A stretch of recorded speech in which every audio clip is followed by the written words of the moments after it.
Luck of the draw. They're always so cute.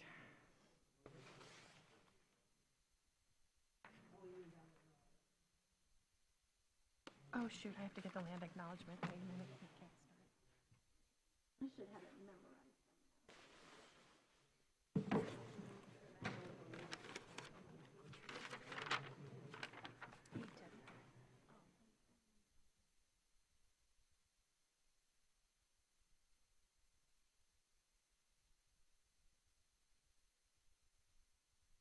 Because we normally don't, just because we don't have it. I think it's like up to you if you want to sign it.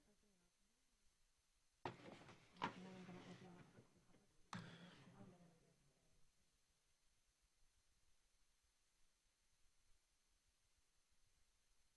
I'll put time, yeah. Okay, awesome.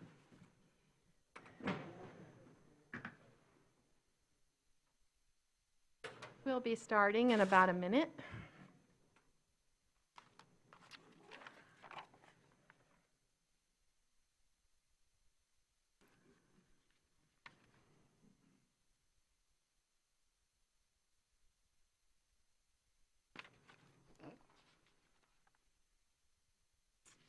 This shouldn't even be in here.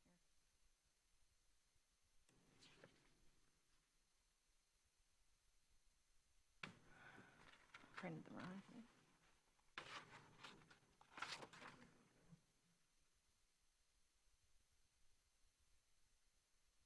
Okay, Brian's here now. I have it if you need it.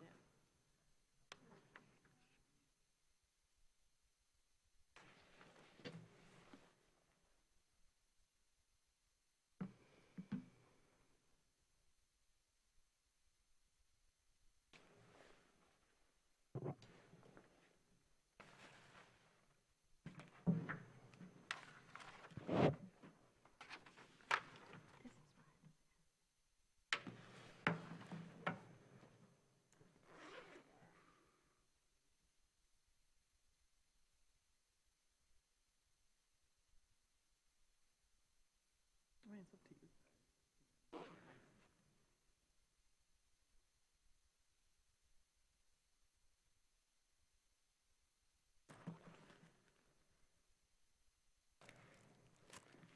Otherwise, you can split it into 25 lots. Any of the fee required, or ask me. Okay.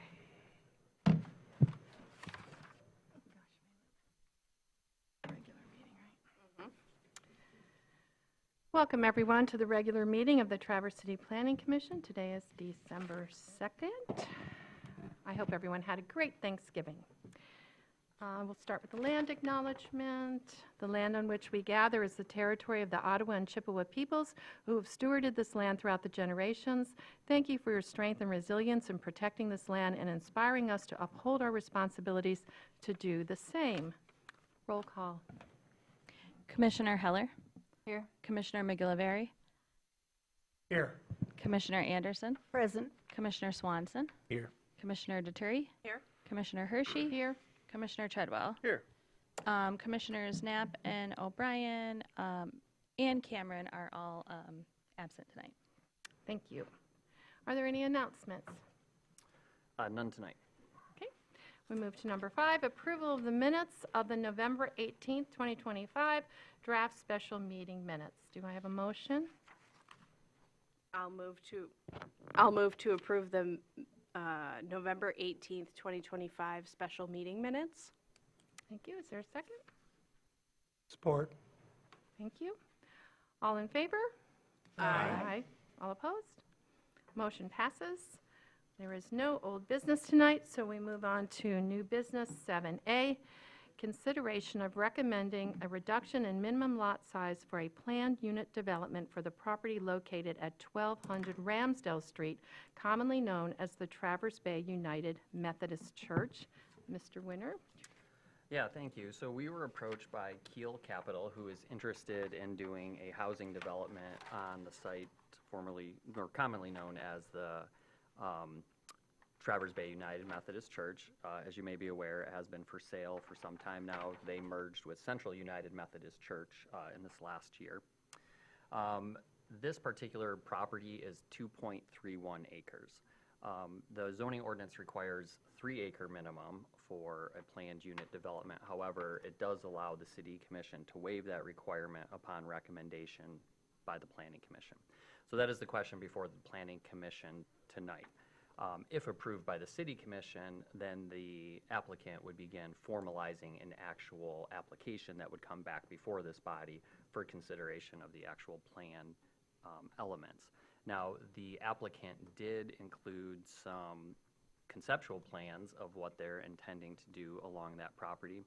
So once the question that is before the Planning Commission has been answered, it would be appropriate then to engage in discussion that would provide constructive feedback to help guide and direct the applicant, should they be approved by the City Commission, to move forward.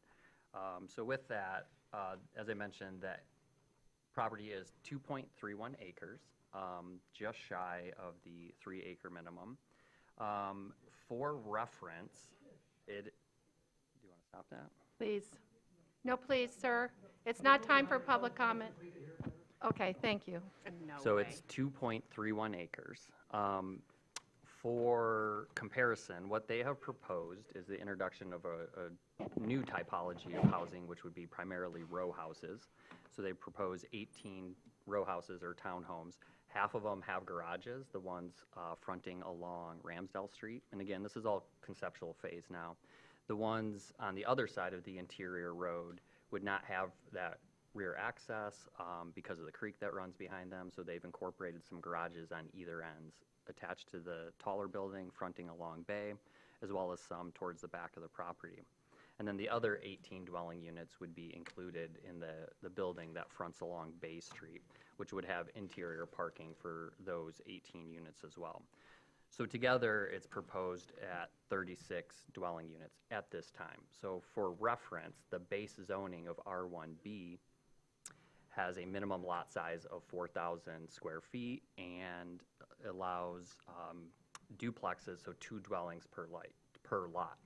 So based on area alone, by right, with no special approvals, that piece of property could support 50 dwelling units. So the 36 that are being proposed is actually a reduction in what would be allowed if they just developed it as individual lots. Now, the reality is some of that number would come down because some of that land would then have to be dedicated to interior roads and things like that. That would take up some of that initial 2.31 acres.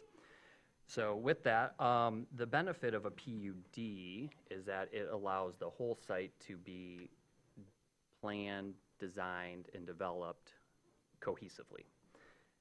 Without the PUD, the other option may be to divide it into the 50 or so lots that I had just mentioned.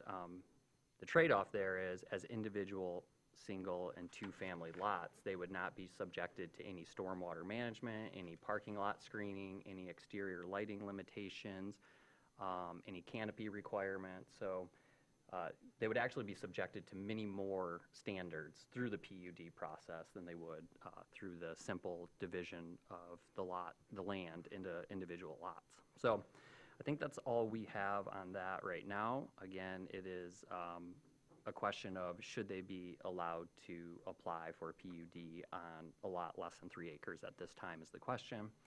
If approved by the City Commission, I imagine it would be probably 3 to 4 months before anything came back to you because they would have to develop plans. They'd have to go through design team, which is a staff review for input, and then would come back to you for a series of meetings, which would, of course, include a public hearing and then a recommendation to the City Commission. That's all I got.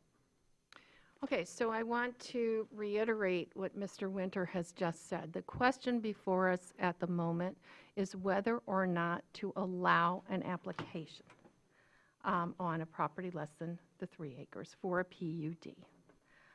That's what, right now, I want to take comments and questions on, whether we should allow the application. Then later on, it's appropriate, I don't know, is the developer here? Yep. Okay, so someone is here if you want to ask questions about the project that's in its very beginning stages. We all know a PUD takes a long time. There's lots of design that goes through, lots of questions before the City Commission that happens. So who has questions or comments?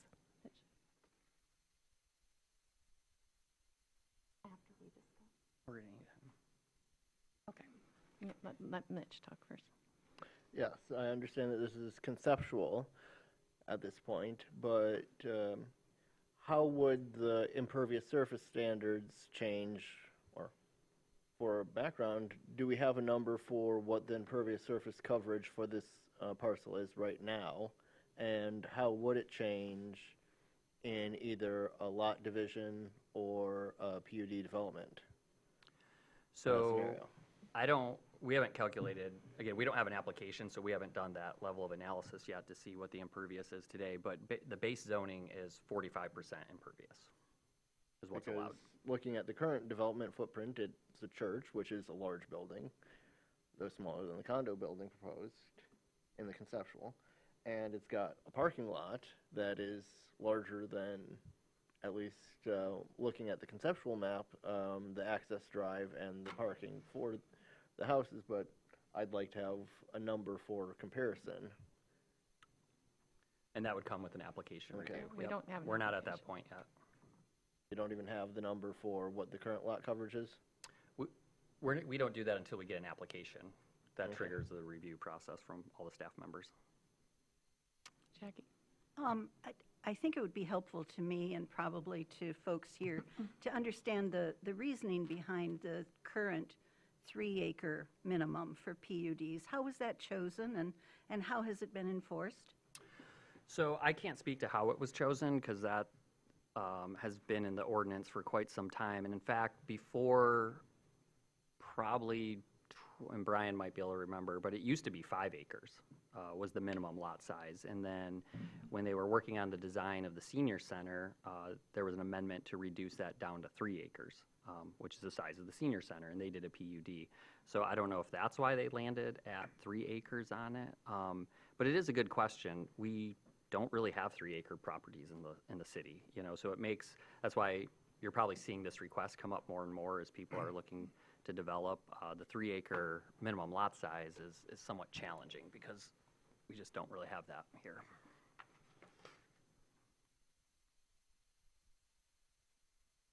Okay, Brian? since my name was mentioned. Yeah, do you have any insight on What that? I recall is that, and I wasn't here for I don't think I was here when it was changed, but it was discussed because at 5 acres, we simply were not going to get any PUDs, very limited. And we did have some discussion about lowering it to an amount that was more reasonable. I don't think I was here for the discussion on 3 acres. I have no idea where that came from. But yeah, but that is what the ordinance currently states, is 3 acres, though there is the exception. Jackie? A follow-up question, how many exceptions have been made since the adoption of the 3-acre? I've been here 4.5 years, and this is the second one before the Planning Commission. So one previously, and that was the millwork development. Thank Yep. you. Any other? Okay, I'll make my comment. And for right now, the question in front of us is, for me, it seems pretty straightforward. It's the requirement of the ordinance is that it's 3 contiguous acres. Where there are exceptional topographic, physical conditions, environmental factors, or other unusual or unique circumstances associated with the parcel which limits the parcel's ability to be reasonably developed, the minimum acreage requirement may be varied by the city commission. Blah, blah, blah. My concern with this is the only thing they've really cited here is that it could meet, as a PUD, it would meet the intent of the PUD, which is not really listed in this ordinance, and that it has a slope And a creek. and a creek on the one side. There is a creek. Is a creek actually on their property? Yes. Yeah, and there's some wetlands associated with it. So the Okay. north side isn't really buildable on the property because of that. You Up on also- the, So okay. between the subject property and the office tower property to the north that sits on the corner of 70. what's our current setback for that creek?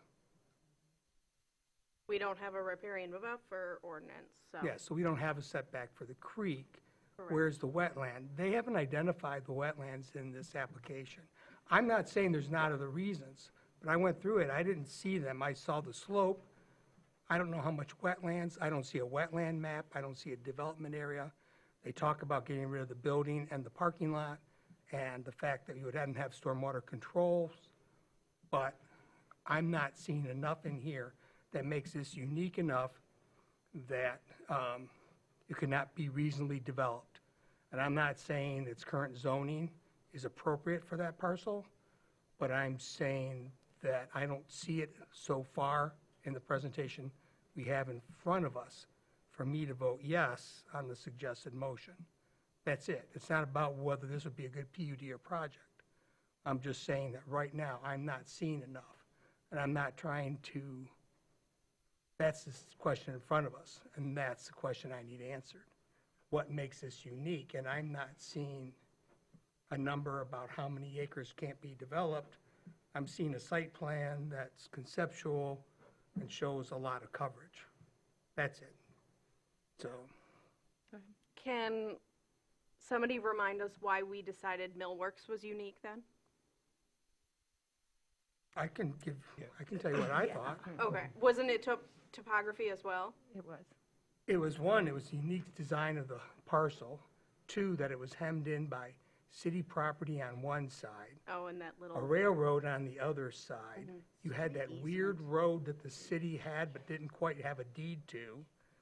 You had title issues. They were also constructing an access down the Boardman Lake trails for the public. The only thing here in the public is a sidewalk along Ramsdale, which I don't know if that's, in a development of this type, I'm not sure if that wouldn't already be required. So,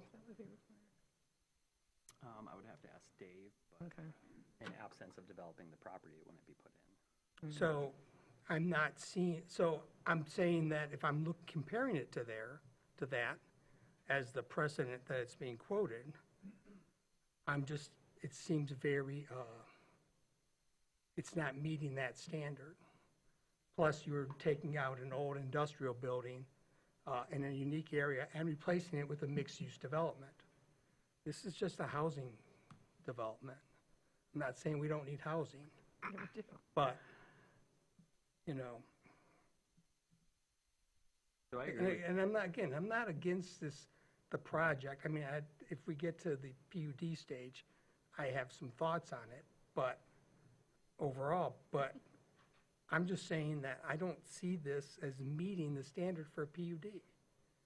They haven't convinced me that it couldn't be reasonably developed in another manner. So one question I would have for you, Brian, is, because you mentioned something that has crossed our mind too, like that the zoning may not be appropriate for that, right? Given the size of the parcel, its adjacency to the highways and everything like that. To avoid spot zoning that you're not allowed to do, which would be to zone this multifamily, have one parcel rather than a district, have a zoning. Really, the only other option you have then is to rezone it to C1, which would allow that residential, but it would then open up next to the next to the neighborhood a whole slew of commercial uses.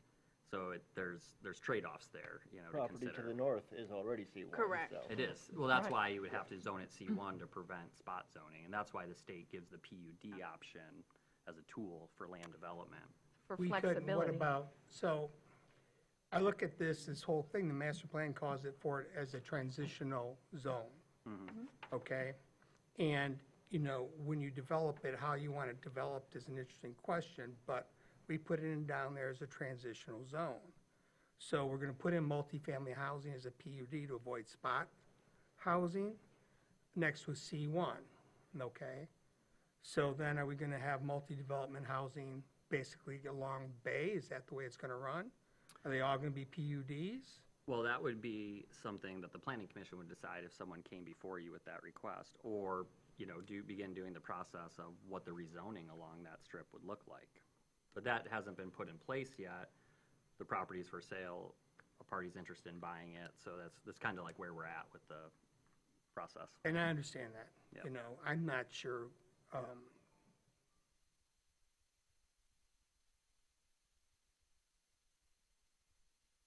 Okay. Like I say, I'm not here to debate it. I'm just waiting to be convinced. You're getting better, but you're not there yet. My job's not to convince you. No. Mitch? Yeah, to that point, there is slope, there is creek, and we know that there's wetlands, even though we have no wetland delineation map in front of us. So those are meeting some standard, but I'm not aware of a clear standard that we have for one, any variance below the 3-acre mark, and how much of slope issue or wetland or watercourse issue is seen as a constraint on that. I mean, yes, I can look at the map and see where those are, and I can see, at least conceptually, a development. Yes, that's not an engineering diagram that is 100% workable, but the areas where they have left untouched because of simply slope or drainage issues are perhaps 10% of the area, which is non-zero, but if our impervious surface coverage is at 45%, then you could be at twice that coverage and still not bump up into that specific creekside area or the slope in the back. But the fact is that the other properties along Bay Street do not have slope. They do not have creeks at all, so. Yep. It is something that makes it more unique, but where is the criteria for unique enough? Yeah, and I agree that I don't think we should be comparing uniqueness from one place to another. I just simply couldn't remember the Millworks, like, uniqueness. To me, this makes a lot of sense. I think that we could have a much worse project going in that space. I think a PUD is a great way to work with a community. There's extensive review.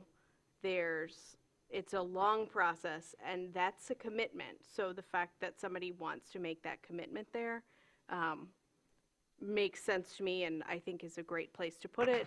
I know Commissioner O'Brien is not here, but we did receive an email, and he brought up a really valid point, which is it's currently a church property, and that's entirely taxes exempt.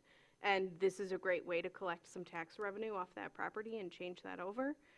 Again, if we get comments from the peanut gallery again, Please. like, this is not your moment. Please don't. No. No, we heard You, some comments. you did that the first time. You're not doing it a second time. So, yeah, I'll leave my comments at that. I'm in support of this. It makes sense to me. There could be much worse things going into this property, and I think it's a really great concept in a moment where we are desperate for housing. Jackie? Since the master plan has been mentioned as well as community input, I'd like to point out that this particular neighborhood was vehemently opposed to the transitional identification for Bay Street within the master plan. They pushed back hard against it, and they were not heard. Subsequently, our strategic plan emphasizes as a pillar the use of urban planning to protect and preserve neighborhoods. I think that this is acting against the spirit and the letter of our strategic plan. The strategic plan also emphasizes year-round residence and support for avoiding the hollowing out that comes from seasonal use of homes. It remains to be identified. This is a conceptual plan, but That's right. given that it's Bayview property, it's highly likely to be seasonally used and I or think that's rented speculation. long-term. That is speculation. We don't know that. May I continue? Yes, you may. Thank you. We have also all received numerous emails and other forms of input from the neighbors who are affected by this, with many valid questions and pushback against this proposal. And I don't think that those should be dismissed lightly. I think that they should be considered carefully and responded to. That's it. Go ahead. Just saying, we are not to adhere or be governed by a strategic plan Correct. of the elected body. That is Correct. correct. I just want that reiterated. And this is Me. what I do know. I mean, I really don't want to get into the strategic plan. That's yours as a city commissioner. It's not ours. But I know from going to some of those sessions that housing was a very big discussion there. And it's our number one goal as planning commissioners. And please refrain from comments. To say we don't hear people, we hear people. All the time, we hear you. We consider it in our decisions. But sometimes we have to weigh, especially when it comes to housing for all in this community. And it may not be what some people want, but we need it. Our businesses need it. Maybe you don't hear that, but they come to us all the time that they can't hire people because they have no place to live. So to say that we don't listen and we don't hear is not true. To go through this very long PUD process, if we allow this applicant to even apply, and I think some of this nebulous stuff, and we don't know this and we don't know that, is because there's no application yet. But there will be many opportunities, both at the city commission level and this level, to be heard and to hear these comments. We're not reading this. I've read every one of the emails that came in. I understand how people feel. But I am also looking at the top of the page. And Brian, I understand everything you said. I had the same question. But I'm also looking at the top of the page of what is the purpose of a PUD. And that's flexibility in zoning and conserving resources, economic investments. I'm not going to read the whole thing, but it's creating a compact, pedestrian-friendly, mixed-use neighborhood. And that's what this would give us. I'm not saying anything about the plan. We don't know anything about the plan. We are going to have the applicant speak to us in a minute. But to me, I'm with Anna on this. We need housing. We all know there's very limited land in our community left to build.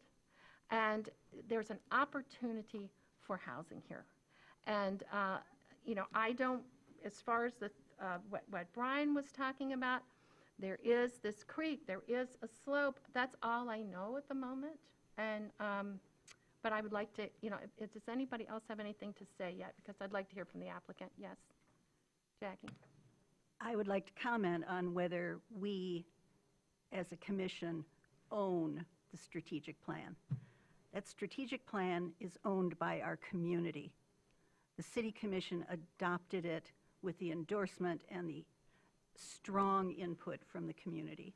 The resistance, please let me finish. It's not a regulatory document for a planning commission. Correct. I think that's the part that's being missed on that. Let me advise you that the further down the road you go with discretionary decisions by this body that contradict the strategic plan, the more you damage trust of the community and the more you slow the momentum behind implementation of that plan. We are in the implementation phases of that plan.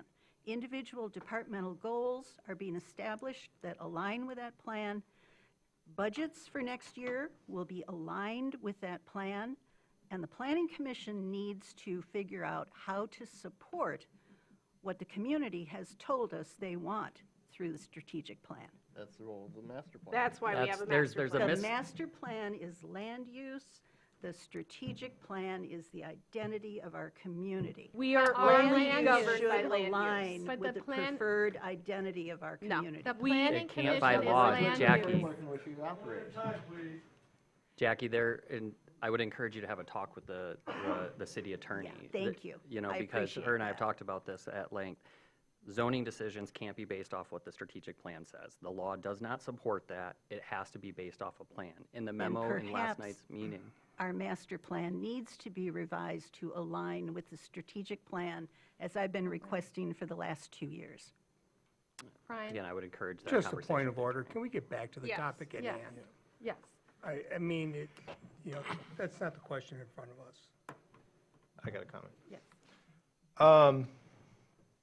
Back to what Brian was saying, if you look closely here, I just don't see anything exceptional here that would merit reducing the 3 acres. I mean, you could easily split this lot.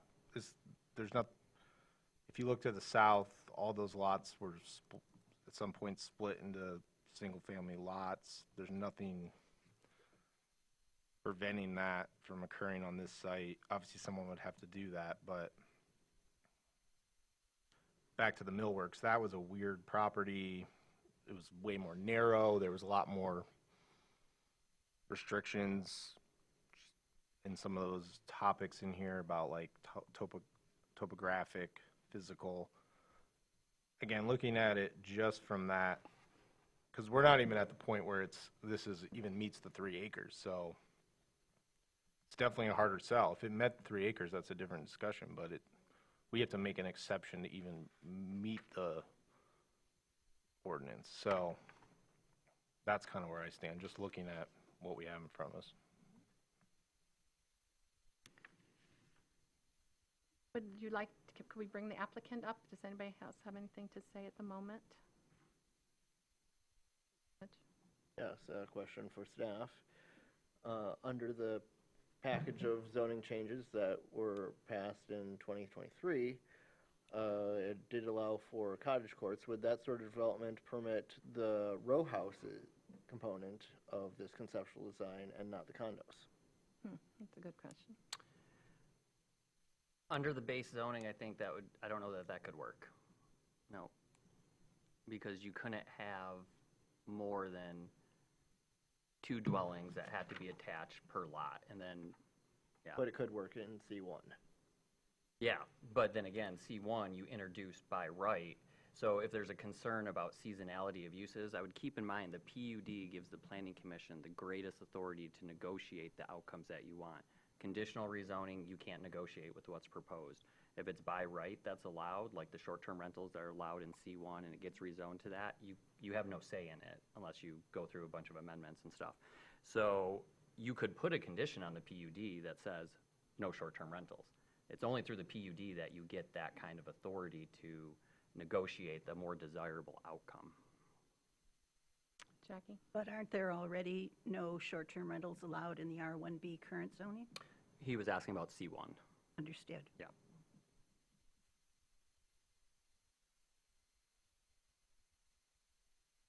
One more question. I guess we could figure this out. What are churches usually zoned? Is it just based on because of where they're located? Yeah, Are they churches don't receive a special designation. They're just zoning districts that allow places of worship. So probably most of our churches are in residential. I'm just thinking of the A ones. lot of in the here. older ones Yeah, I'm are, looking. because back in the day, I mean, even when the city was platted, Harry Hanna laid out certain lots for churches and schools and things like that. So that's, you find a lot of the older ones in the neighborhoods. R2, R1B are the first 2 that jump out at me. But there's other districts that allow churches as For well. sure. Because like this subject church merged with Central United Methodist, which is located in the downtown district, for instance.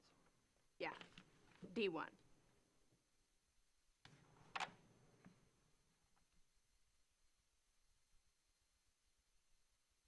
If there are no other comments, I'd like to invite the applicant.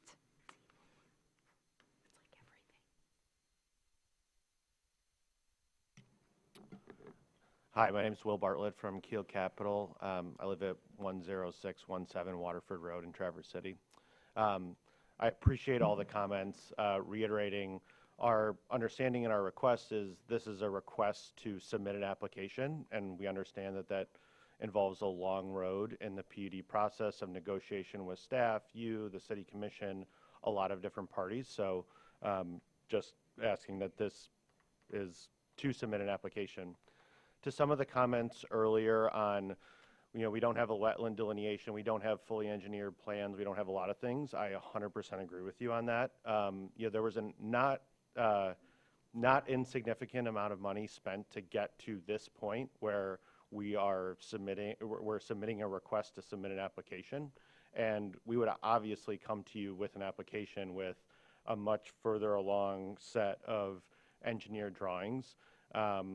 So with an application will come a lot more detail. I want to zoom out a little bit and tell you what really excites me about this property and what I really don't like about it currently. So what really excites me about the property, and as a housing developer, I like to build beautiful developments and deliver the most amount of housing possible that fits within a neighborhood and the master plan. And so what we laid out here, I believe, does that.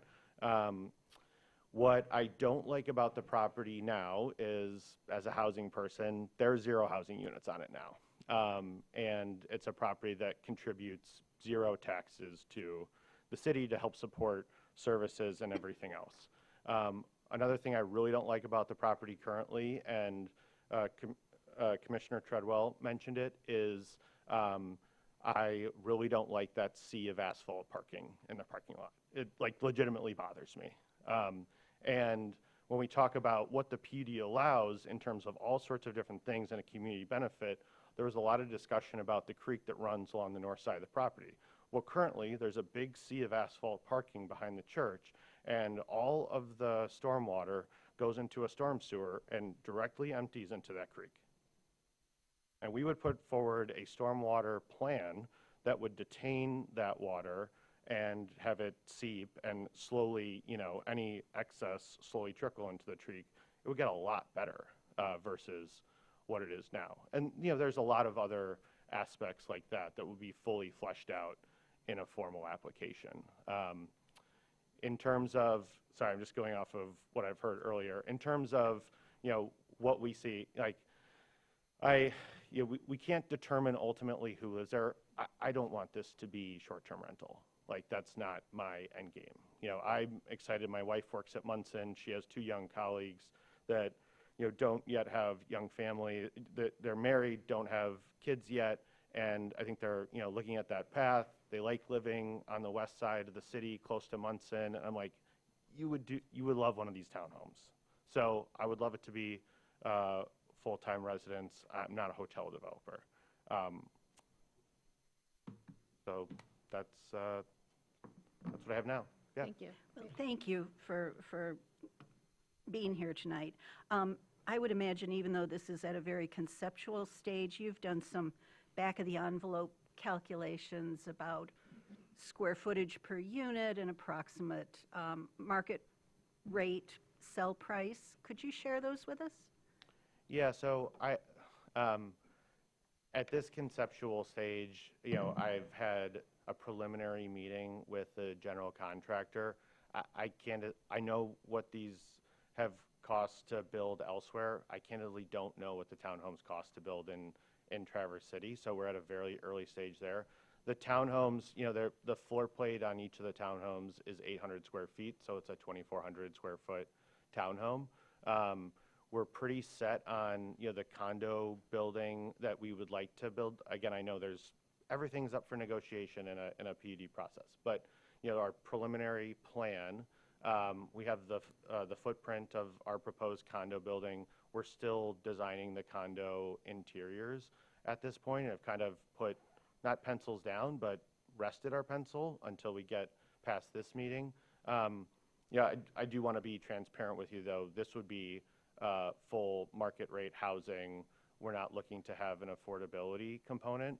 I can go on as to, housing economics and talk all night about that, but This is a yeah, simple I do want to be back-of-the-envelope. transparent with you on that. Yeah, so, And I think this site calls for, that type of housing. Not in Traverse City. We are doing a 148-unit workforce housing development in Garfield Township, just south of Sam's Club and Cracker Barrel on 31. That's fully rent and income restricted at 100% of AMI. So I play in both lanes, but I Yeah, think this is appropriate for this. And I recall that project is pilot supported also, if I remember correctly. But say 2,400 square foot dwelling at a very conservative $400 per square foot construction cost, you're talking $1 million in and more than that out. I hope it would not be $400 construction cost. Would not be $400. Thank you. Okay, thanks. Are there any other questions for the applicant? No, thank you so much. Now we will open it up for public comment unless, no other discussion? We'll open it up for public comment. Please approach the podium, state your name, address, and you have 3 minutes.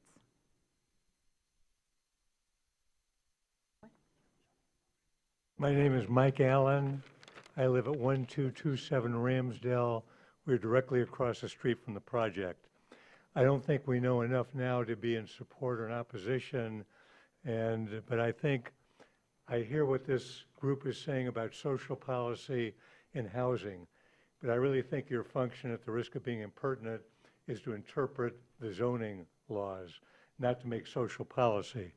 So, Mr. McGilvery, I agree with everything he says, and it says, approval for a PUD will not be granted when the plan unit development is sought primarily to avoid the imposition of standards and requirements of existing zoning. We are R1B. This project looks like it's trying to get around R1B, so it's in direct violation. Then it goes on, the statute doesn't say to be a PUD you must be 2.3 acres, it says 3 acres. 2.3 is 70%. If they wanted 2.3, they would have written 2.3. To Mr. McGilvery's comment, it said to get a variance, there must be exceptional topographical, physical conditions, environmental factors, or other unusual and unique circumstances associated with the parcel, the key, which limits the parcel's ability to be developed. There is nothing that limits this parcel from being developed. It's been on the market for 6 months. There's a beautiful church. There are community activities that could go there. It would be a lovely housing division. That's all I have to say. Thank you.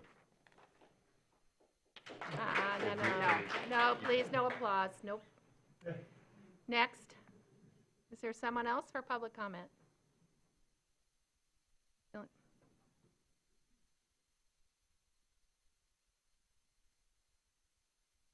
Well, my name is Chad Duttmers. I live at 1165 Ramsdale Street, across the street from the proposed project. I'm not going to speak to the benefits or potential detractions of the project itself. I do want to address the comments that were attributed to me in the presentation or in the memorandum. And I'm going to begin by saying that I was very appreciative of the call that Mr. Bartlett had made to me, inviting me to coffee so that he could share with me and his firm's, his and his firm's plan for the 1200 Ramsdale property several weeks ago. The proactive nature of the call I felt was extraordinary, and I enjoyed my conversations with Mr. Bartlett both during our brief telephone call and over coffee at Aroma Coffee Shop that Thursday morning. Given his portrayal of his real estate experience and his project, I felt at the time that he would potentially be a very good developer of the property, and I was looking forward to seeing the site plans and renderings that he indicated would be made available. I would say that the comments that were attributed to me were confounding, and that the use of my name and the inclusion of my support for the project without, and by proxy, the support of Mr. Winter's requested action in the memorandum, that without my consent, nor actually representing the true nature or context of our conversation. That was disturbing to me. I feel badly that I didn't have a chance to review the comments that were placed into the package prior to their submission. I would have been I would have had a conversation with Mr. Bartlett, clarifying some of my positions that were, I think, misrepresented or mistaken.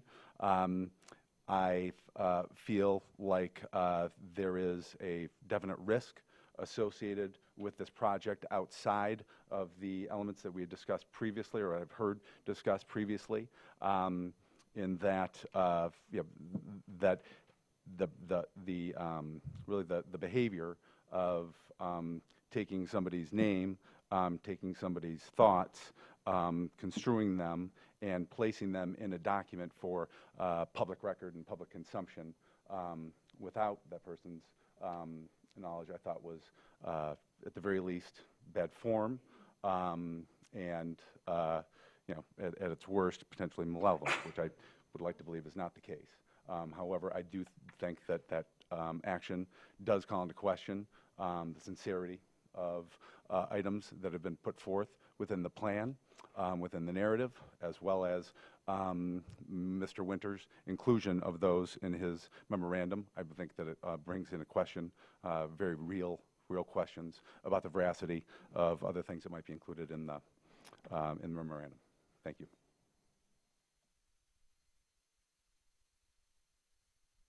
He wants to speak during comment. If you, he can speak during public comment, right? Yeah, you can speak during public comment. Let's let, okay. Hi, everyone. I'm Fern Spence. I live in Garfield Township, but Ramsdale Street and Ramsdale Road is my access in and out of where I live. I understand the need for more housing. I get it, and I am somewhat supportive of this plan, but I don't know how many of you have walked or biked at the corner of Ramsdale and Bay Street, but it's really dangerous. As a walker or cyclist, I always feel really vulnerable when I'm walking there because there's no sidewalks currently, and cars do come around that corner really fast. Unfortunately, with the roundabout completion, cars seem to be coming down Bay Street faster now, and they make that turn, and there's some blind spots that makes it hard to have contact with cars. So I would hope whatever happens, that there's good infrastructure for the number of walkers, cyclists, children. My neighbors are concerned about 36 units. It's a lot of units to add to that area.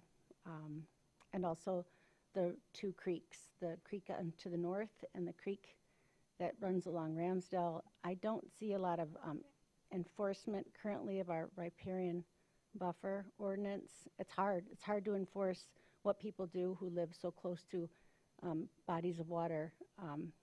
Those creeks run into the bay.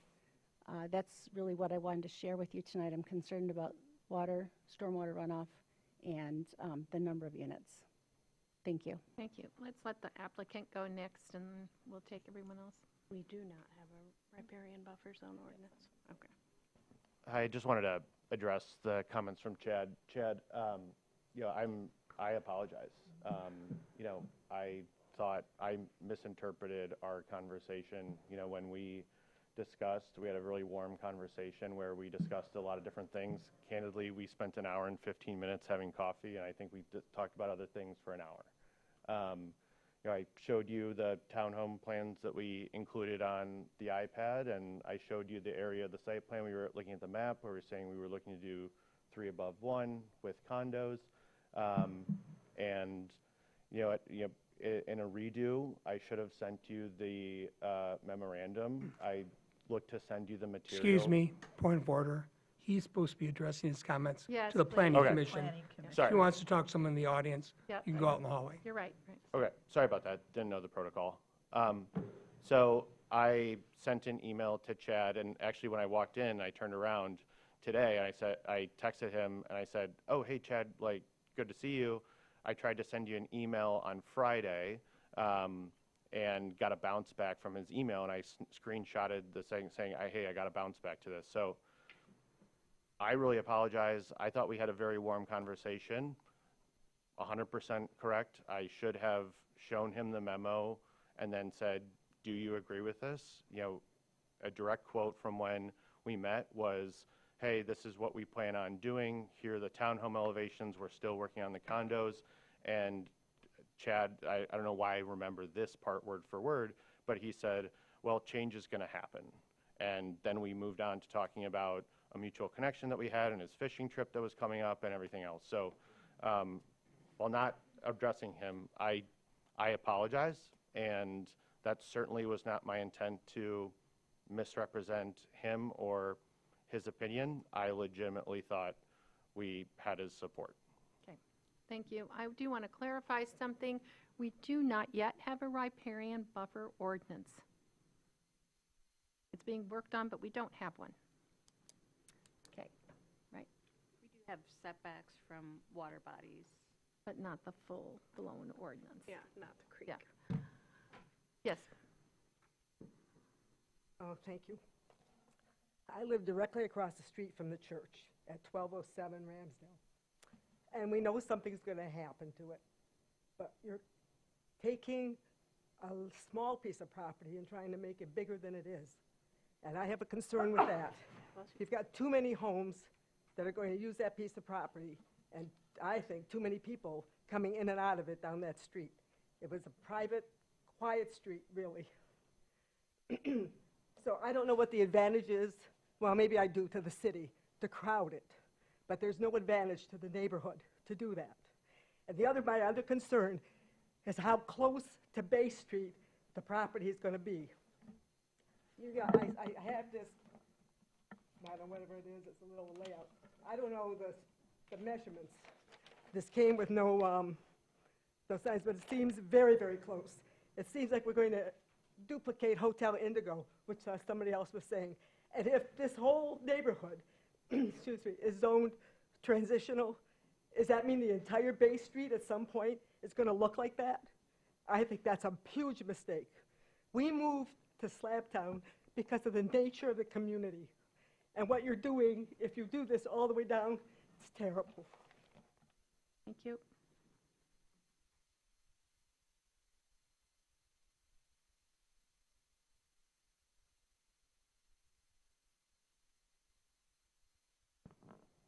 Thank you for public input. I'm Chuck Mueller, 503 Monroe Street in Slabtown. So your charge is to determine whether there's reason to make an exception to deviate. I agree with Brian and Jerry. I read those same things in terms of the exceptional qualities, and that's something that you're going to have to determine. It's not clear to me. That's what stood out for me. In the application that was written, and I think even Sean referred to it too, the 2.3 acres was commented as just below. And I think that term is not accurate because if my math is right, it's a 21% difference. And that's not just below. You know, if it was 3.85, 3.8, I would say that's just below, but 2.31 is not just below. So those are two factors that you're dealing with. It's not just below, and also doesn't meet all those qualifications to deviate. I also read, in terms of the purpose for a PUD, that it is to reclaim marginal and abandoned areas. That was in the documentation that I saw online. So I'm not sure if that lot fits that qualification too. I'm not sure that's marginal or an abandoned area. I do agree with Mr. Bartlett though. I don't like the sea of asphalt. I would think that whatever happens there, I would like to see that removed. I do agree with your chairperson that we want housing for all, and I believe that, at least from my limited perspective, that a lot of the housing is not for all. It's very expensive, and I'm thinking this housing is not for all either. It may look pretty, but it's going to be pretty, I don't think it's for all. And the last thing I wanted to say in terms of what Jackie mentioned is I was part with my wife and other people going through our community, and we had hundreds of Slabtown community members that clearly said they have concerns about what happened in terms of changing that to transitional. So I know that's not a decision or a thing that you have to decide or think about today, but I want to remind you that. And when we brought that concern to you, you said, well, don't worry about it because there are going to be processes for public input like this. So I do appreciate that you're giving us that opportunity. Thank you.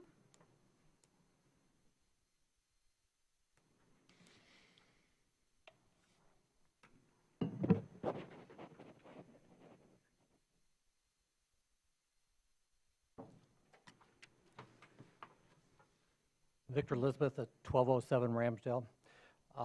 This is my first meeting I've come to here, and be honest with you, I don't like what I'm hearing from the board.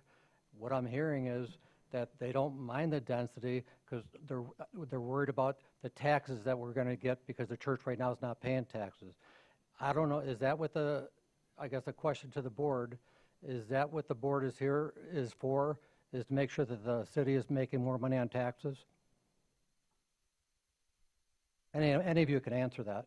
We don't respond to public comment. We don't. You're commenting to us. I'm just saying, okay, that's what I'm hearing. Yeah. Okay, and that's troubling to hear that. Say one comment. Okay, I've been a builder for a long time, okay, and been a president of several different builders associations through Michigan here. And we've always had to obey by the zoning, what is on the books, okay? Anybody can build if they want to just keep on changing the zoning, okay? And that it shouldn't happen. There's a reason why there's zoning, okay? And there's public comment that goes along with the zoning, okay, to establish the zoning. And I don't think that the board here can just say, hey, let's just change the zoning, we'll just get more tax money. And that's what I'm hearing, and it bothers me and I don't like it. Thank you.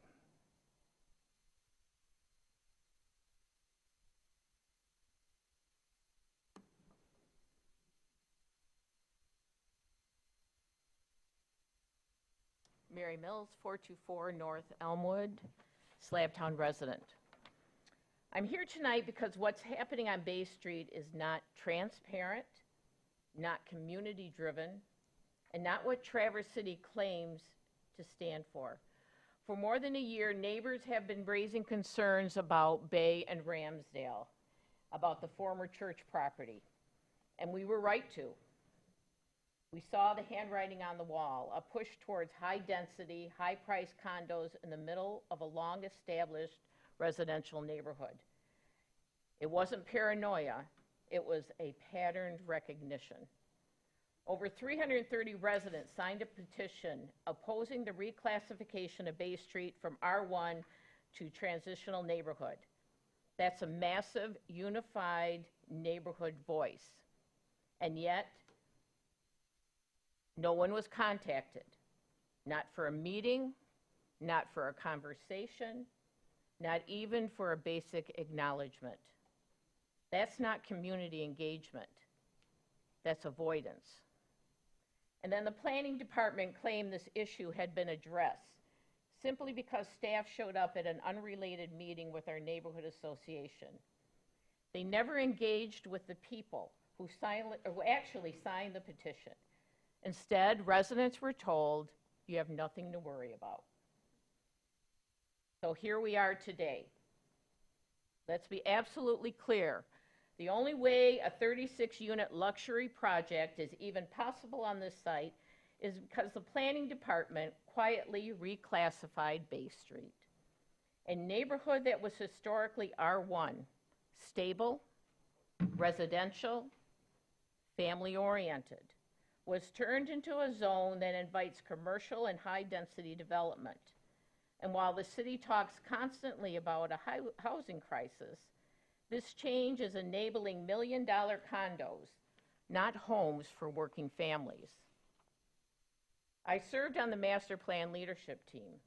The Bay Street change did not come from that team. It was added later by staff. That's not community-driven planning. That's staff-driven rezoning dressed up as public input. And scheduling this PUD between Thanksgiving and Christmas, that's not an accident. That's a strategic silence, putting a major decision in one window where public participation is at its lowest. Slabtown is not anti-growth. We are anti-being ignored, anti-being misled, anti-being cut out of decisions that reshape the places we live. I'm asking the Planning Commission to actually stand with the people you serve. Reject this PUD. Restore Bay Street to a long-standing R1 only. Remove the transitional neighborhood designation. This is about accountability and trust. Traverse City deserves better. Slabtown deserves better. Thank you. Thank you. Is there anyone else?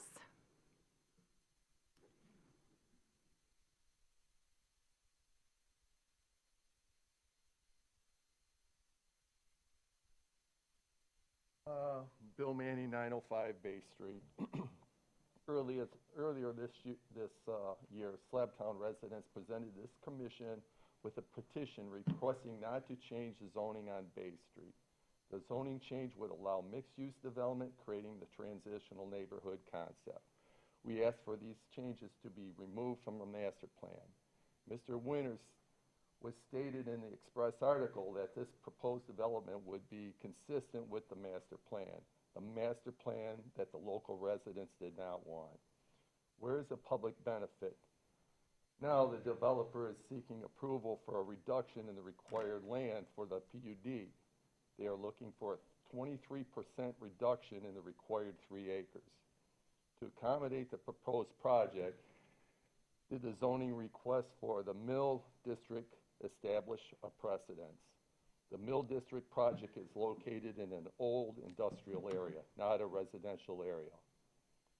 This project is located in a rural, or in a beautiful residential waterfront neighborhood.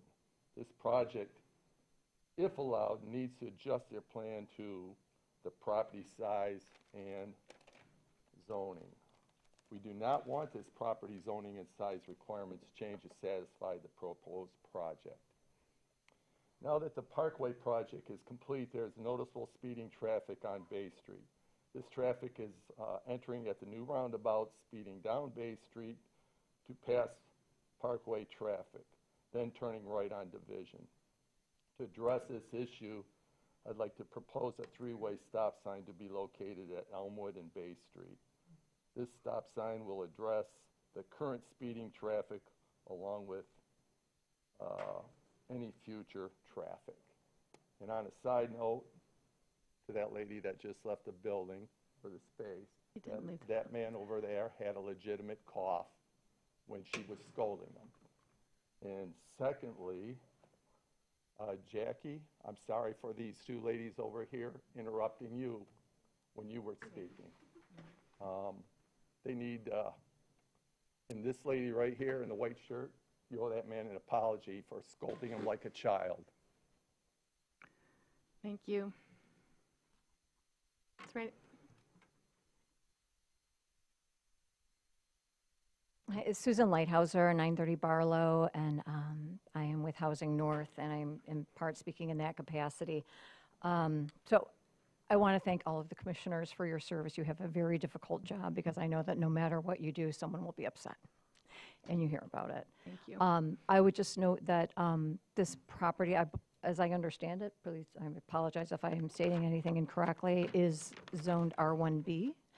So that is residential usage that allows up to 2 units per parcel, and also has a minimum lot size of 4,000 square feet. So most of the comments I've heard seem to be pushing back against density. The PUD does not necessarily make it any more dense than another type of use. Given the location, I don't know the price, but it is presumably an expensive piece of property because we live in a beautiful place. It's very close to the water. So any developer that does anything different with it, if the church sells, it probably will be to a residential developer. I know I'm probably not saying anything that the commission doesn't already know, but it may just come in some different form. It is, given where the property is, it is unlikely that it will be low-cost housing. It will be either dense or it will be very large, very expensive homes, or both. And so I think you're looking at the right question that you've clearly defined, and I do hear a lot of comments that are a little bit off the topic. So I understand the issue at hand is whether to allow a PUD application for something less than 3 acres. That's correct. Thank you. Thank you. Are there any other? Yes.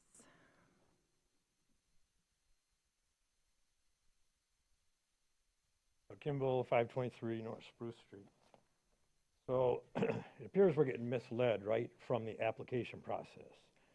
Misled about the comments of a neighbor. And I think it's misleading to say that 50 homes could go on this property. You know, like you said, driveways. Well, there's a creek there. I don't think it can be building on the creek. I think the 50 homes came from just taking the size of the lot, dividing it by the minimum required for a residential single-family home. And since we are referencing the master plan in most all of these situations, I want to remind you, you said that neighborhood preservation was the #1, top of the list in developing this master plan. Is this your idea? Would this be your idea of neighborhood preservation? You also said the plan came from the citizenry. Well, I'm a citizen, we're all citizens, and none of us wanted this. So what citizens are you talking about? We know in other neighborhoods, those citizens don't want it either. And you said community comments and surveys directly shaped this plan. Well, the listening sessions from Slabtown, the survey from Slabtown contradicts all of that. We said we don't want multifamily, we don't want condo development, we don't want commercial development. So how do we have any trust that you have our best interest in mind? You got a long way to go to earn the trust.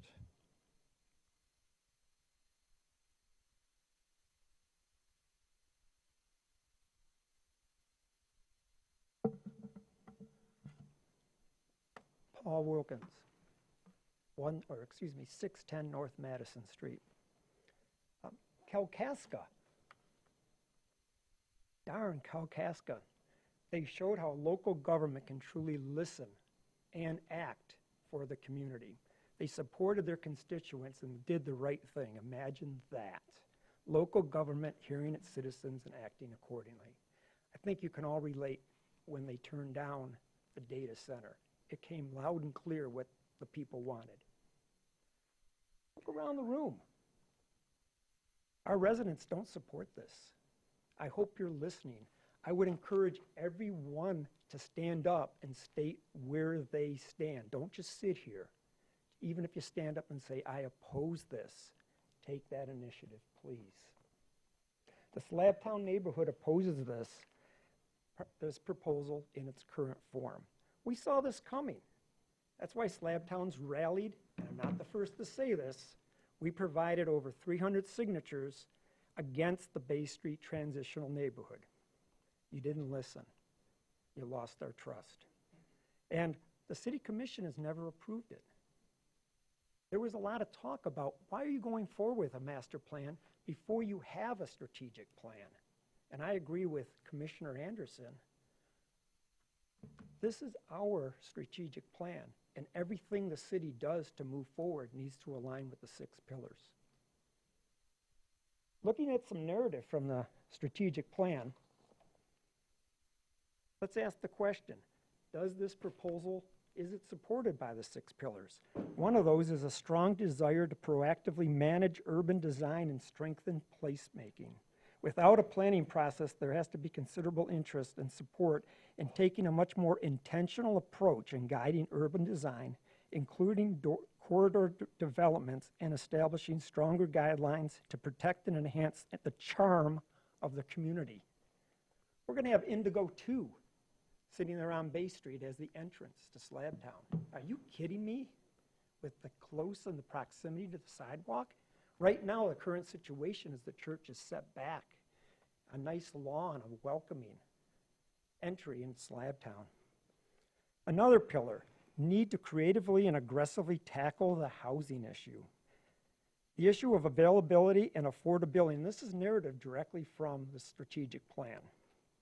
The issue of availability and affordability of housing has been repeatedly raised as a concern, and how it is pricing locals and families out of the community. There's also a concern about losing year-round population from the core neighborhoods. People support creative ways to bring back the year-round residents in their areas. Housing is also seen as a hurdle. Your time's up, sir. Thank you.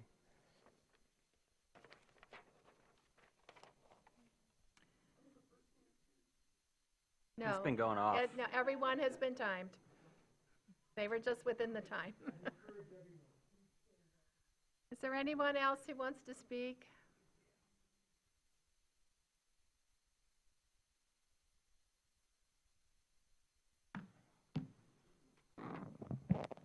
Hi. Perry Harmon, 619 Monroe Street in Slabtown. First of all, I want to thank the members of the Planning Commission to have us here for this meeting tonight. And speaking on behalf of our neighborhood regarding the proposed plan unit development, I want to begin by expressing the deep concern shared by the residents of our community. This proposed development does not meet the minimal size requirements set forth in our city's planning guidelines. And these standards exist for a reason, to protect the integrity, the safety, and the quality of life of our neighborhoods. Most importantly, there is unanimous opposition among the residents regarding this development. We believe it threatens the unique character and the sense of community that we have worked so hard to build over the years. Our neighborhood is more than just a collection of houses. It's a place where people know each other, look out for each other, and take pride in their surroundings.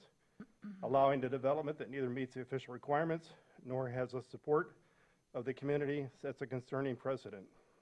We urge you to respect the wishes of the residents and preserve the integrity of our neighborhood and deny this proposal. Also, too, you keep talking about we need more workforce housing. If I'm not mistaken, a development went up on Garfield a number of years ago that was initially workforce housing. Shortly afterwards, within a year to 2 years in, that property got flipped. People were kicked out, and it became high-end condos. And it seems to be the precedent going on in Traverse City. I've lived here for 21 years, and you see it time and time again. So if you want more money coming in for tax base, one thing to look at, it's not your committee, and it's being talked about more and more in this community, and hopefully it's going to move forward. Put a bed tax on all the hotels that are going up and start bringing money in to support the infrastructure instead of supporting bringing more people in who are here to enjoy themselves, go home, and not support anything. Thank you. Is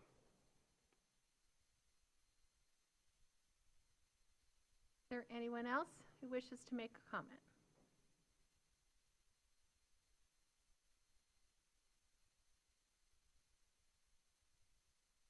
I'm Ann Wilkins. I live at 610 North Madison Street, just a block away from the proposed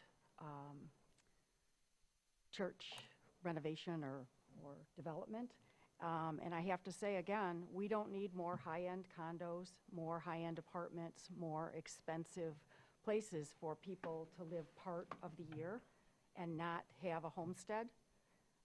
We need workforce housing. We need places for the people, the nurses, the doctors that work at the hospital. We need places for them to live that they can afford. So I am opposed to this. I think that there are better things that that property could be used for.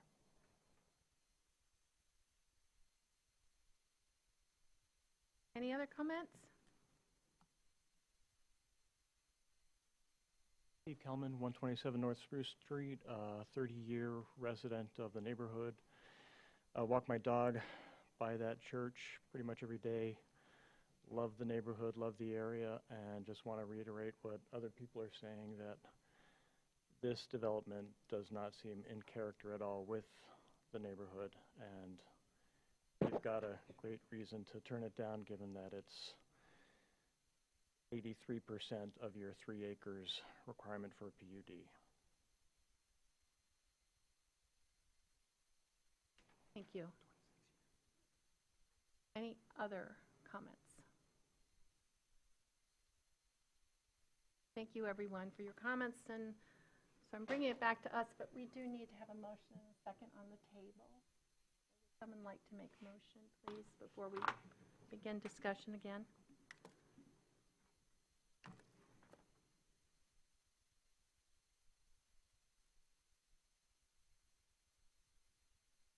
Are you going to make a motion?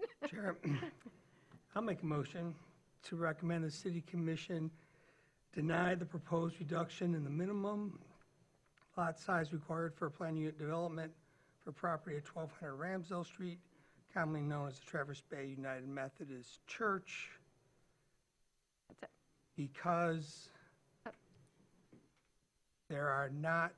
because the applicant has not met the requirements of showing an exceptional topographic, physical condition, environmental factors, or other unusual or unique circumstances associated with the parcel, which limits the parcel's ability to be reasonably developed. Support. Okay. All right, so we have, thank you, a motion and support. What further comments do people wish to make? Mitch?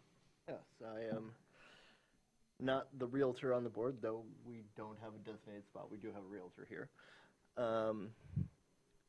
So I'm not necessarily qualified to have all the details on this, but there's been a lot of remarks about price. And yes, we don't necessarily know what these will go for. Though in my basic analysis, just looking on Zillow, there are no townhomes in all of northern Michigan for over $1 million. Ones that have sold within the past year or so are only those that have deeded water access, which this does not.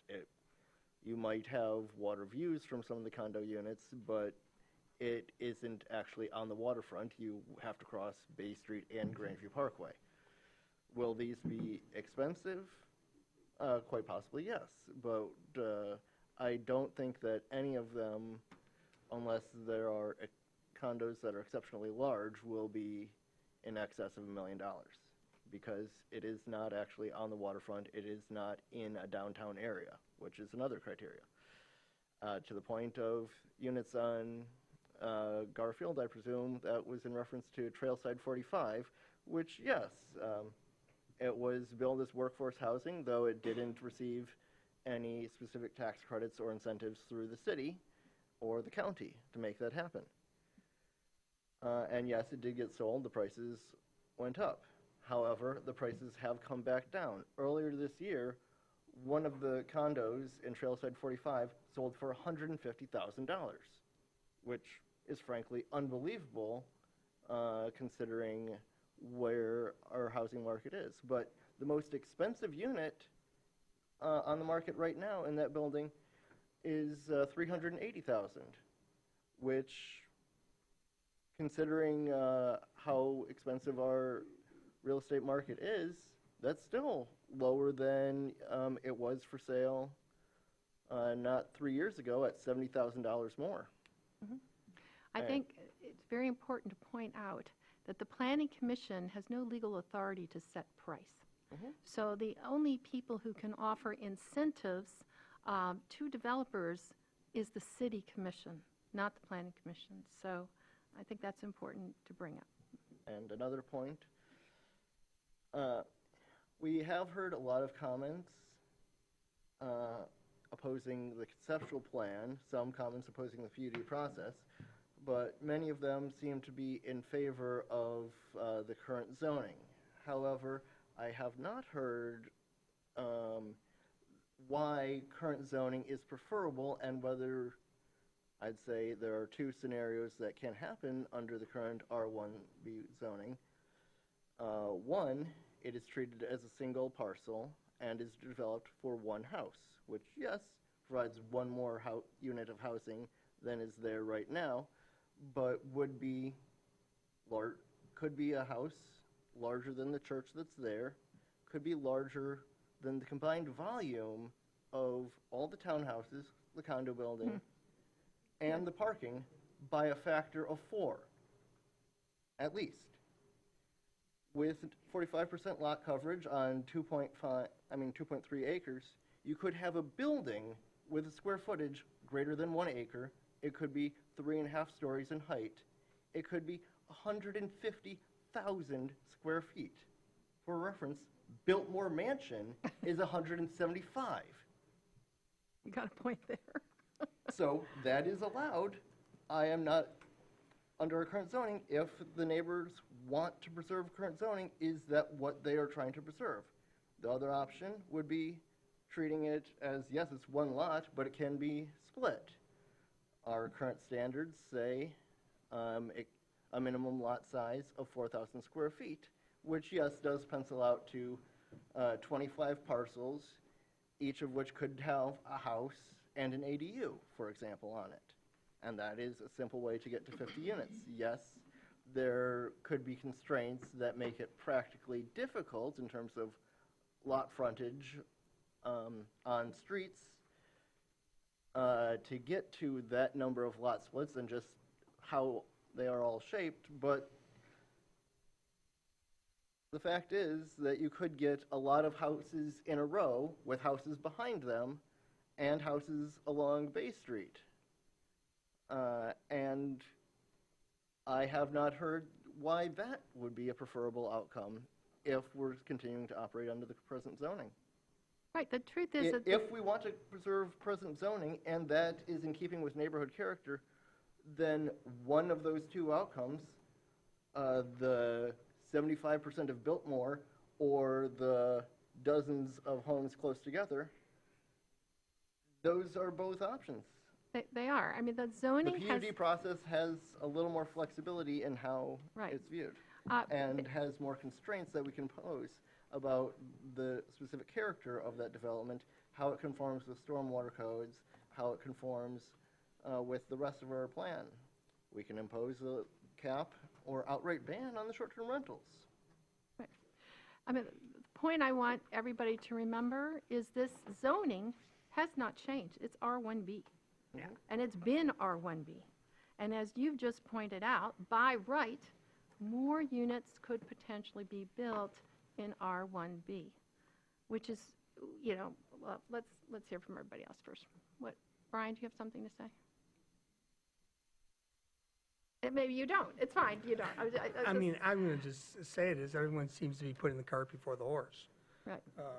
Both the public and a number of the members of the Planning Commission, we're all talking about this PUD and what it's going to do for the city or not do for the city or how it's going to hurt the city. And this is a conceptual plan. Right. It could change quite a bit before then. And the question before us is simply the one that I've cited in my motion. Right. And if you disagree with that, then you should vote no on my motion. And if you agree with it, then you should vote yes. Right. That's the question. I'm just saying that I have not been presented, the applicant has failed to present to me an argument that shows why this should be considered. And I'm not even saying 3 units, 3 acres is what it should be. But you that's know? what it is now. But it is what it is now, and as other people have pointed out, we are bound by the master plan and the zoning ordinance. And those are what direct our decisions. And that is it. Okay? The master plan and the zoning ordinance. And do they meet the conditions?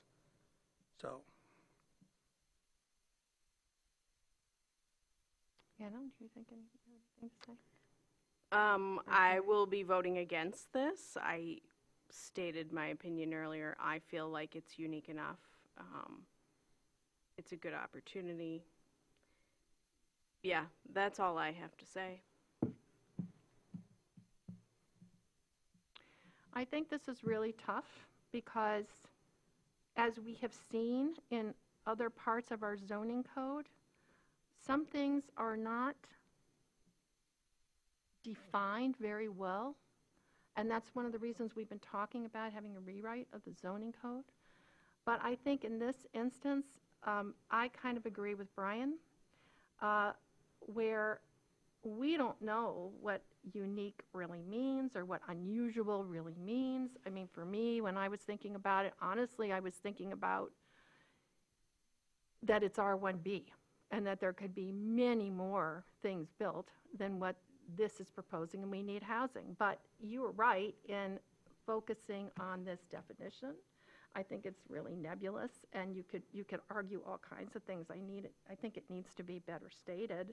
And maybe, maybe someone could come back and tell us what is unique or unusual. I mean, it's putting us in a horrible position, in my opinion.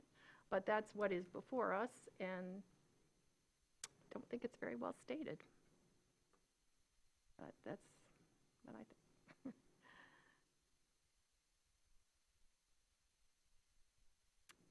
Any other comments before we vote?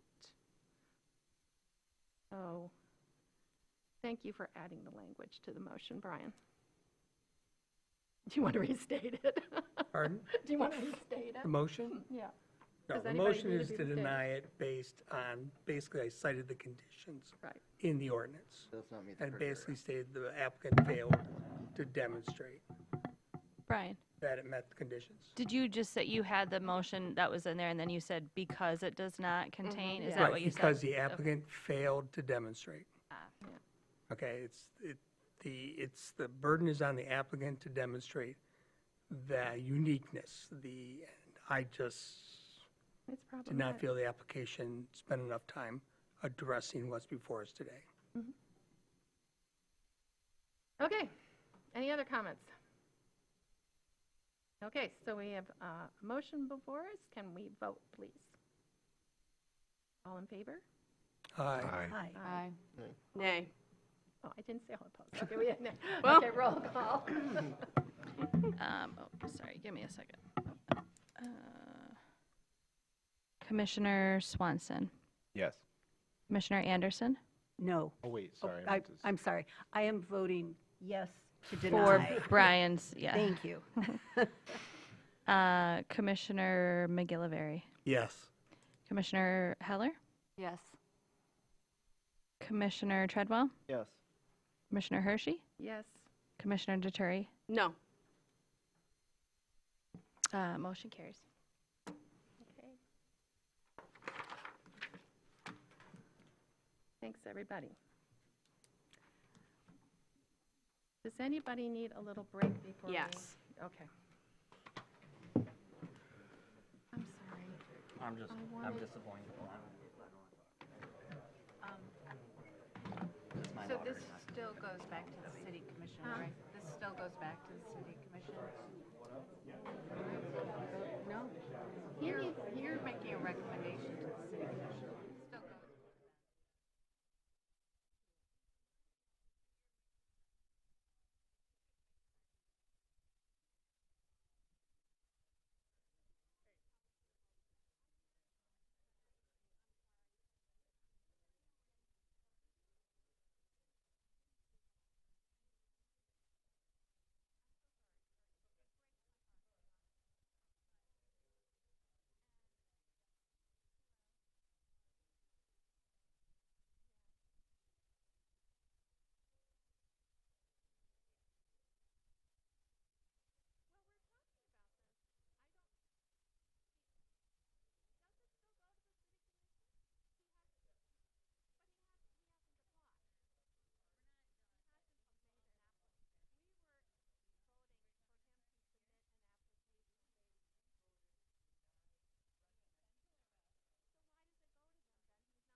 No, I do. Oh, I do. I want to see that house. Yeah. I know where a bunch of them are too now. So, Well, it's interesting, like, one of them, because helps put it in context. I mean, yeah. because I drive by there so much that I just need to look at the front of it and I do it everywhere because I'm not like good at the numbers to see how far it's spread out. yeah, like, where's the one that I saw that was, yeah, this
guy. Yeah.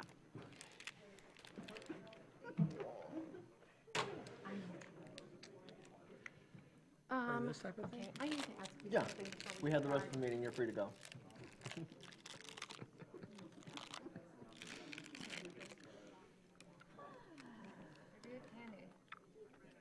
The planning office. I mean, there's suckers in the basket right up there. Mm-hmm. Yeah, can you give me one? Yes. Thank you. Not on the agenda. Yeah. I am committing to having no idea what it actually is. I just, Do we have to wait for Sean for this? I don't think so. Discussion of the joint, do we have to wait for Sean for number B? No. no. Well, who's going to discuss it? Probably. I would think so. Well, he would recap it, but Yeah, I'm a well, volunteer on I the planning can't commission. recap. I for the see. city. What the city There it puts in is. front of me, I will No big review. deal. I'm not out looking for extra work. Okay? Are we all back? Wasn't paying it. Mm-hmm. Okay. Except Jess. Jess is right there. Where is she? Okay. Okay, so we are on 7B, discussion on proposed joint planning effort between the City of Traverse City and the Charter Township of Garfield for the areas surrounding Boardman Lake. No action required. Mr. Winter, are you discussing that? Yeah, I just wanted to bring it to your attention because we've been having some conversations about a joint sub-area plan between Garfield Township and the city of Traverse City related to the lands along Boardman Lake. It's this natural amenity, a real gem that we are blessed to have right in the middle of our community. But there is a lot of land use pressures occurring both on the city side and the Garfield side along the lake. Most notably, we have some large parcels that are up for possible transition of ownership, that being NMC's University Center. We have the either side of Logan's Landing. They're two separate parcels. We've had some look at TC Millworks recently along there. So with that, with the new Boardman Lake Loop, we're getting a lot more activity around there. Where there's people, you tend to see businesses drawn to those areas. And so we just felt it would be an appropriate time to explore jointly working together on a plan. Furthermore, it's in spirit of regional collaboration, which, you know, the community would like to see. We can't, as we grow, keep operating as individual jurisdictions. We're going to miss out on the best outcomes for our communities if we take that approach. And being that it is a natural amenity, there is a lot of environmental considerations that through a proper planning process, we could vet out the community's desire for the development along that lake and how that property is to be used. On the city side, one thing that's nice is we do have a lot of easements and 10-foot wide strips along the north end of the lake leading into the river and along the river, so we have a little bit more control there, but beyond that, it is up to private development. So as I mentioned, there's no action today. We were talking about bringing this to the City Commission on December 8th, but in speaking with the city manager today, there's no action for them, so we may just submit a memo just to let them know that this is something that we're considering. Right now, we do not have this in our budget, so outside of finding grants, as the memo and the proposal indicates, we are pursuing one from MEDC. We may have to wait till July to even begin this process when the next fiscal year starts, so we could budget accordingly. But the intent would be to hire a consultant to help facilitate this process between the two jurisdictions. And our master plan, when it was adopted 2 years ago, was set up for this type of process. The appendix is where we house the sub-area or subtopic plans into the master plan, so it would be the same weight as that. And the first one that we did jointly was the mobility action plan. So that's our first subtopic plan under that structure. So with that, you had in your packet just kind of a little overview, but I just wanted, as the planning body of the city, to be aware that these discussions are happening. We're still vetting it out. I'm happy to hear any feedback or questions you may have at this time, but again, we're in the early conceptual phases of this. We just met 2 weeks ago to have our first conversation. Mitch, you have something? Yes. Could this, yes, you say it's at the conceptual plan, this is concerning with having a sub-area for collaborative zoning and land use, but could this dovetail or serve as a springboard for the creation of a lake association that involves the city, the township, the county as stakeholders, as well as people that own property or deeded access? Yeah, I mean, that's a good question. I would Because have to. just looking at if there's maintenance of the lake or the surrounding area, lake associations are a well-established legal framework and can provide a source of funding rather than the city and the township bickering about who has to pay how much if we're, say, going to get rid of Eurasian water milfoil in the lake, or if we're going to do habitat restoration. Yeah, that's a great question. I honestly would defer that to the city attorney because that's a legal mechanism. There might be some nuance in that this is considered a water of the state because it connects to the Great Lakes versus, say, like Glen Lake or something like that. So, Glen Lake is navigable from Glen Lake to Lake Michigan. I did that last week. Then again, I'm going to defer it back to the city attorney. So, Jackie? Do you see any parallels between this effort and the joint planning that goes on for Grand Traverse Commons? And are there any lessons learned from that experience that might apply here? no, I mean, to be honest, the only real similarities there is the word joint in the two. You know, it's Got it. that is Okay. that joint planning commission that we have at the Commons is a special body through legislation. This would be something different. So in this case, if we did the sub-area plan, the city would have to adopt it and the township would have to adopt it, and then they would have to implement it in their jurisdictions independently. Like, we couldn't implement changes in Garfield and they couldn't implement here, but the Commons is a little different in that it is one entity with two, but it's a special anomaly that wouldn't quite fit this same framework. Got Yeah, it. it was a good question, Got but it. Can I ask a follow-up? yeah. You've got Garfield, Grand Traverse, and the city, Mhm. and then Kate Redmond, Mhm. a private entity, I guess. Mhm. Can you help me understand the three municipalities plus a private developer? Yeah, she actually came to us to set up a meeting and have a discussion because, as she shared with us, she was working to help find a location for a childcare facility partnered with an existing institutional facility in the city that's looking for a new home that would have paired well with the childcare center. And so they were looking at some of the properties along the lake, and this person also is one of the owners of Common Grounds, which is right there. So I think it just got her thinking about the need for this and approached us with it, and we strongly agreed. And we are both very strapped, the Garfield Township Planning Director as well as myself, with just our workload before us. So she volunteered to help do some of the research on the MEDC grant and stuff like that, because she has pursued some of those developments that they've done. So yeah, it's been kind of like an organic Great. origination. Thank you. But as it says here, though, it would be, the actual partnership would be between the city and the charter township of Garfield and Grand Traverse County, not necessarily Common Grounds. No, they have no Right. They're legal not a, authority to do right. a She's master just like plan. a Yeah. or she's like a Engaged citizen. yeah. Yep. Okay.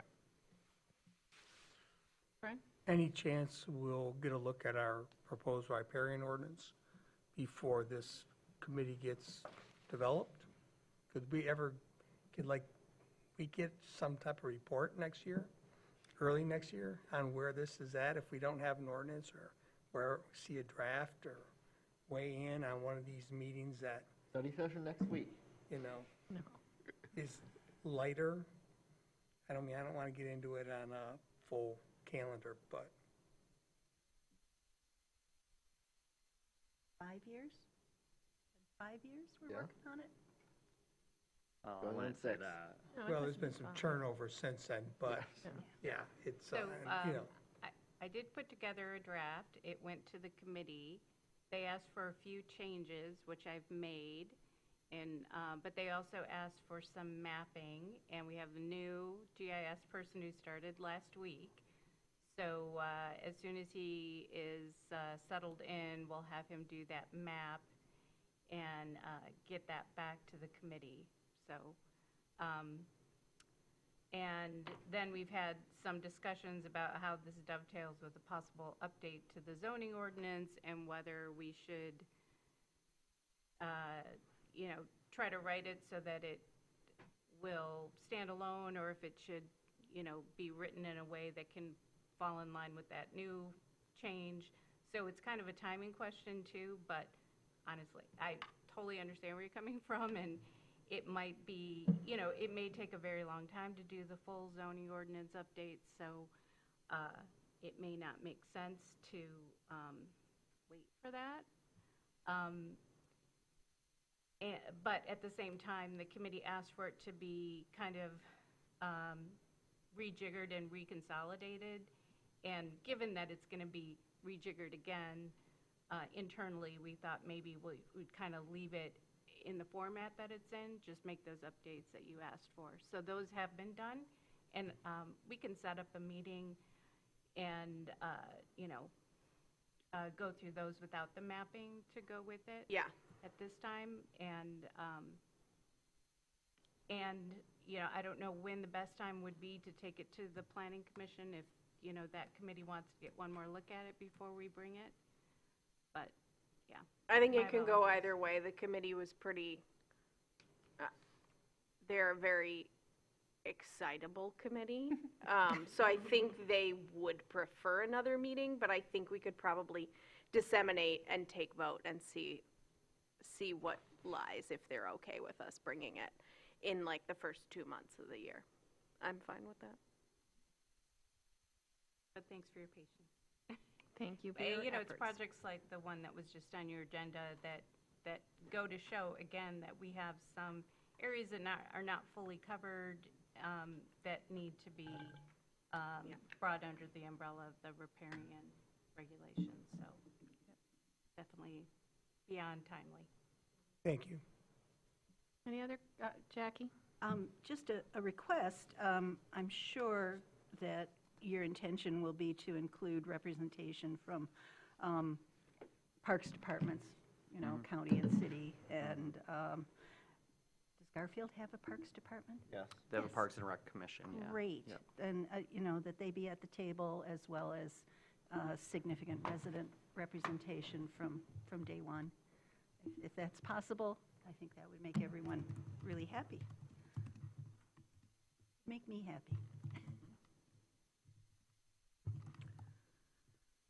Okay, any other questions or comments on this agenda item? Okay, so we're going to move on to C, discussion Am I right? Yes, C.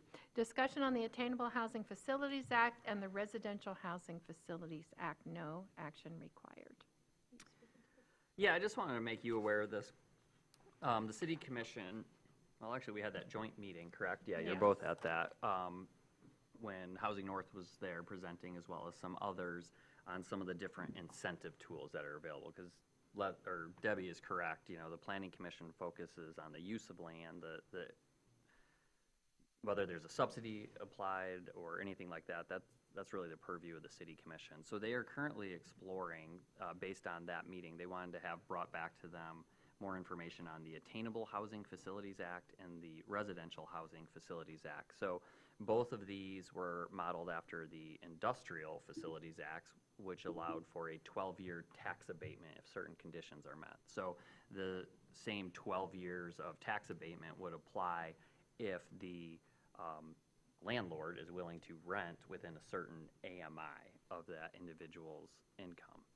However, they do require the establishment of districts where that incentive would be allowed. So this doesn't change land use at all. It just applies an incentive to the existing land use that is in place.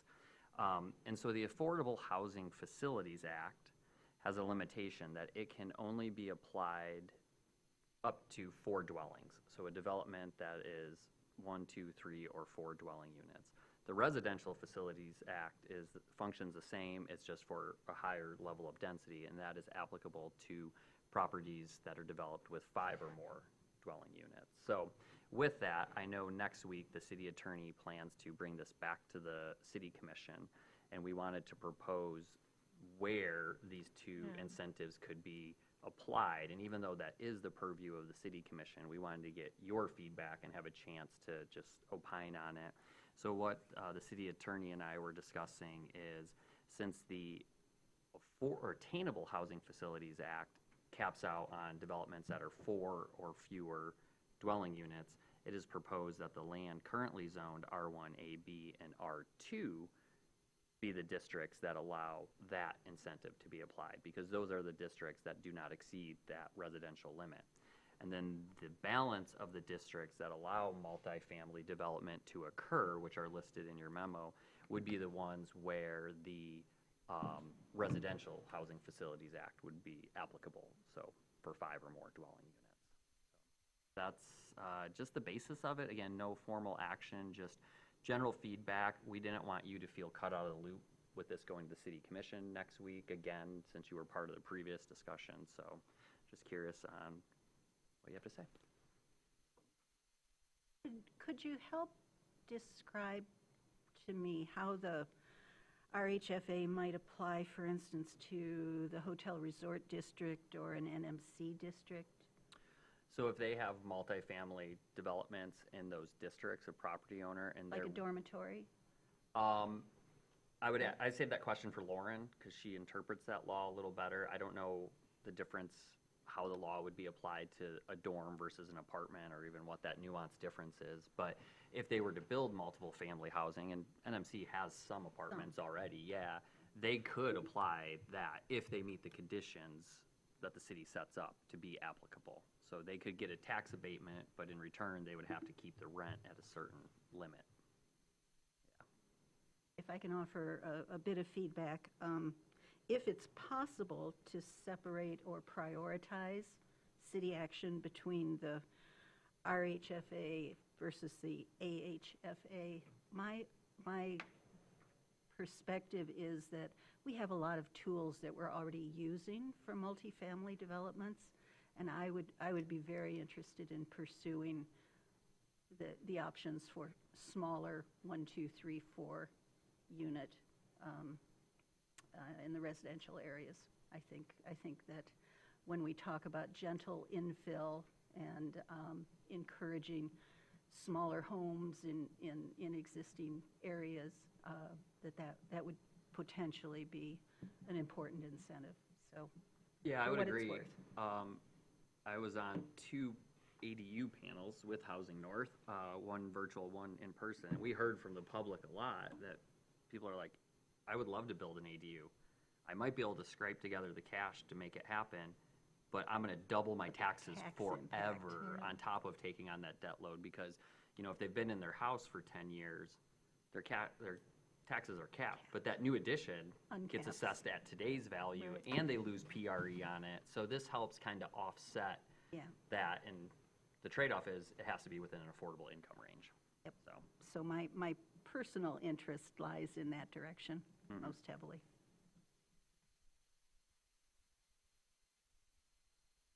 Anyone else have any questions or comments?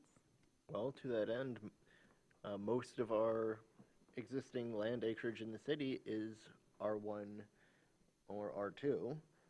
Most of our existing dwelling units are in R1 and R2 zones, so. While having more tools and more flexibility are options, I do concur that that could be some lower hanging fruit. I think as far as our review of this, both of these look great. The breakdown makes sense for the smaller units to be the AHFA and the RHFA for the spaces with 5 units or above, 5 dwellings or above. My only comment would be that it's abundantly clear that the people that spoke about housing tonight actually don't really stand behind that, that need in our community. The audience is made up of 4 individuals, 2 of which carried over from the conversation earlier. 3 did, but 1 doesn't really count. And it's just really disheartening when people continuously get up before us and say that, but not here. Affordable housing is really needed in this community, but not in my neighborhood, not in my backyard. And I, in full transparency, went back behind the wall and cried after that last conversation. I feel like I'm attacked every time I try to say that we need housing. As somebody that has only been able to afford rental units, and I'm 35 and I make above the average income, it's really disheartening just to have the realization that we have all of this space, we have the capabilities, we're just refusing to change a little bit, to grow a little bit for people to stay here. So it just tied in perfectly. I had to. I'm sorry, it's kind of a dovetail and not really super relevant to this. I love this. I think we should be doing this immediately. I agree that R1A and R1B and R2 make the most sense. I think that will help people like my brother who will be trying to rent out his house while he builds this second unit. There's so many people that I know it will help. So I really appreciate the movement on this. Well said. Thanks. I appreciate that, and I think this all looks great. That's my feedback. was there any opposition to that breakdown of the districts, though? We just try to tie it to the density that's already Makes allowed. sense. so- Yeah, It makes perfect sense. It makes sense, but I would say that with some flexibility, for example, you do have parcels that are C1 that are relatively small, and yes, you could get several apartments above an existing first floor office, but you might only get 4 units just because of the space.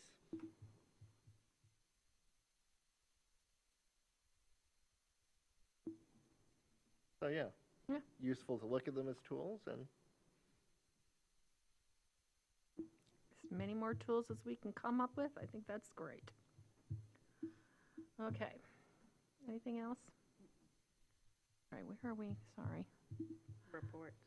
Reports. Or public comment on Oh, I'm C, I sorry, guess, yeah. Is there any public comment?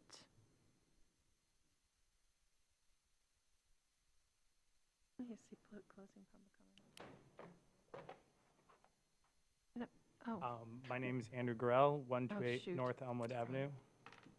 I'm playing a little catch-up. I got out of work and was watching Double Time on YouTube to catch up, and I missed the earlier discussion where I saw many of my neighbors, but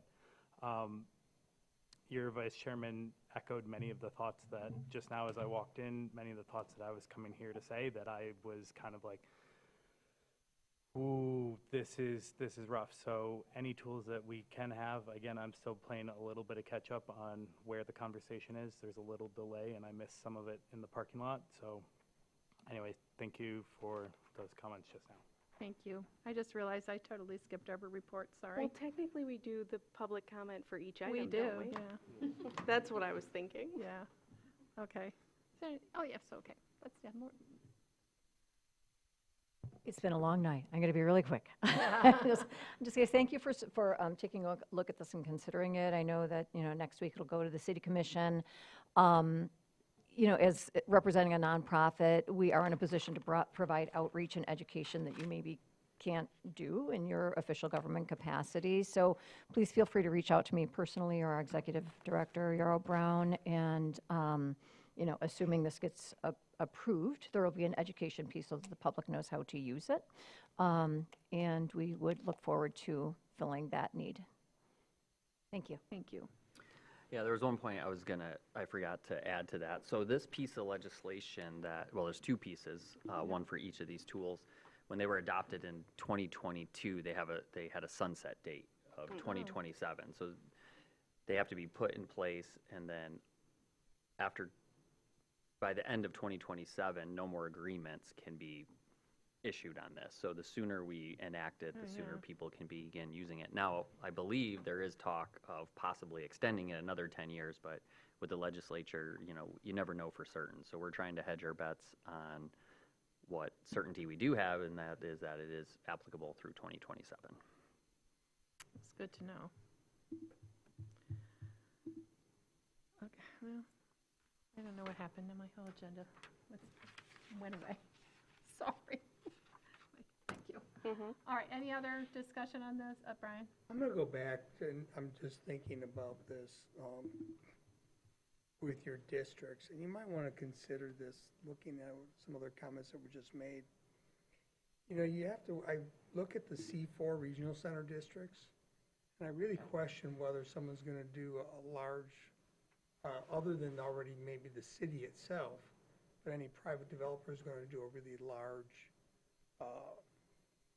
low-income housing development for a 12-year abatement. Maybe, I don't know, but that'd be my question, and I'm not familiar with the details of it. So perhaps even in the C4 districts, maybe at the smaller designation would be more appropriate. Just a thought, unless the designations can be changed in the future. Well, and that's a good point. A question I want to ask the attorney about is there any way that they can overlap? Yeah. So you could apply, because, to Mitch's point earlier, we have plenty of buildings that only have 2 units above them downtown, because that's how they were built 100 years ago. So, yeah, that's something that I can ask her on that about. And I agree, especially downtown where property values are very expensive, you could potentially get it used for an abatement, but then after 12 years, it's probably going to turn into condos, But I guess I would encourage the commission to consider, the tools can't be used if they're not enacted. So by enacting them, you create opportunity, not certainty, but opportunity that something could happen. Oh, I So, agree. Yeah, you're right. Nowhere to predict. Is that it for this? Would you like a city commission report belatedly? No, I'm about to move on to that. Okay, so reports, city commission report. Go ahead. Okay, just to remind everybody, if you missed the must-see TV, the 29 dwelling unit cap for hospital, hotel resort, and NMC districts was approved. And we also had a chance to see several instances of individual commissioners putting our new ethics ordinance into action, which I found really refreshing and a positive development. You know, we're sort of at an awkward point in that process right now where no one's had to file official annual disclosure statements, but they're stepping up and being as transparent about, you know, areas of potential conflict and as possible. And so I think both the spirit and the letter of the new ordinance are in the process of being implemented, and I'm very pleased. We might, as a planning commission, because it applies to volunteer on boards, everybody, staff, elected and appointed officials, we might want to think about in the coming year how we're going to make use of that new ordinance and fulfill it. So that's all. Has that been distributed? The city adopted an ordinance, and it went into effect? It went 10 days after the vote. And do you think the city commission might have shared that with the people it impacted? Yeah, that, it would be I've nice. not seen it. They In theory, haven't yes. distributed it to any of our board Maybe members. it could be suggested that it's shared to everybody that it affects, because we haven't received that. Nor has it been distributed to people that serve on appointed boards that it affects. It's coming. Okay. And yeah, another update from the city commission meeting that doesn't directly affect this board, but it affects city operations as well, including indirectly planning department and the rest of the city. We are moving forward with Ben Marentet as our first pick for a permanent city manager, so that will go to contract negotiations. His interim term expires on January 31st, but at present, the city seems very happy with his performance, so that will be what's continuing. Great. Update from the Grand Traverse Commons Joint Planning Commission? We had a special Right. meeting. I'm sorry, did I just, oh, sorry, update from the planning department, sorry. Yeah, not much right now. We let you know that Dave Weston, zoning administrator, and myself will be unavailable for much of next week. Just we're participating in some discovery and deposition work, so we'll be tied up in that. But Leslie and Katie will be available. So, do you guys have anything else? Okay. Now, update from the Grand Traverse Commons Joint Planning Commission. We spent a really long Time time. just debating what a shed is, how Correct. big they can be, how many Correct. is too many. Probably too long. But hey, But it was productive. that is what zoning sometimes looks like. Yeah, at a special meeting. That's all we have. Yeah, so for that context, there's a public hearing scheduled at their regular meeting, I believe the last Wednesday of January. It gets moved a week because of MLK, that shifts all the other meetings that regular week. But it was the Joint Rec Authority who is requesting the zoning amendment as it relates to the community garden area. It limits it to one shed, but there's 3 nonprofits that are operating in the community garden, and so there's a little bit of a text amendment to address the allowable square footage and number of sheds that could be on that portion of the property. So they'll be holding a public hearing on that amendment request last Wednesday of January. Oh, I suppose this is since the last meeting, but does staff want to talk about the Michigan Association of Planning workshop on coastal resiliency? Yeah, we can talk about that. I mean, that was pretty helpful. A lot of it is stuff that, you know, we're pretty engaged with already because of the efforts with the riparian and being a coastal community. A lot of it that they cover is not as applicable to us because we're at the end of a protected bay. We don't have the high bluffs and the wave action that you'll see along much of the Great Lakes coastline. But yeah, we went through, it was actually Mitch was there too, obviously, a pretty interactive workshop. So you didn't just listen all day, you were working and reporting out. And we actually kind of analyzed our zoning ordinance, all the communities there. And we were in pretty good shape as a starting point. I know we don't have a riparian now, but we already, in the absence of a labeled riparian, we have the waterfront setbacks. We have the prohibition of tree clearing within there. So we have a lot of that stuff already in place. And so that's what the exercise was getting us to do, is really go through the ordinance, you know, clearly identify some of that stuff.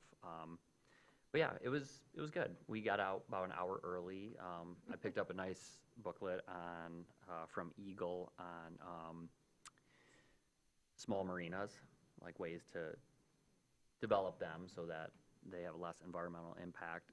You know, the challenge that a lot of the communities have that we brought up is we can prohibit structures within 25, 50 feet of the water, but the problem is once you get below the ordinary high water mark, Eagle can permit break walls and all kinds of stuff, you know. And we've seen a lot of that back about 6 years ago when we were really at high water. You know, they were handing out permits left and right, and communities were really struggling with that because it was having an environmental impact. And we talked with Eagle at that meeting. They were in a tough spot. You know, people's property was literally falling into the lake, and they had to permit something. But it's a challenge I think they're still working through on how to handle that better because, again, we lose control once you get below that elevation point. So that's about it. Okay, thank you. Where am I? Board of Zoning Appeals. We haven't met. We haven't met in a very long time. Dave has, I think, already canceled the meeting for next week, which will mean a full year of no BZA meetings. And I think Dave said that this is the first time in his time here that there's been an entire year without a BZA meeting, I believe. People are following our zoning code. Yeah, really, that's not a bad thing, right? Yeah. Well, and it oftentimes indicates that your zoning's somewhat dialed in. Like if you're getting the same zoning variance request again and again and again, it's probably best to handle that through an amendment. And so a lot of that work has been done already. Okay, update from the Riparian Buffer Committee. We've kind of We talked already about went into that. that, yeah. And then update from Grand Traverse County. So I did send Maxwell's email Yeah, I saw at the end. If you didn't see that, because it was not too long before the meeting, he did just want to say that at tomorrow's county Board of Commissioners meeting, they will be discussing the development of bringing back like a planning department at the county level. So they're on a different fiscal cycle, so they're in their budget season right now, so that's why they're having those conversations. And talking with Maxwell last week, I don't think they know what that necessarily looks like yet, but they want to make sure that they budget for it, so as they kind of hash it out, they'll be able to move forward. Okay.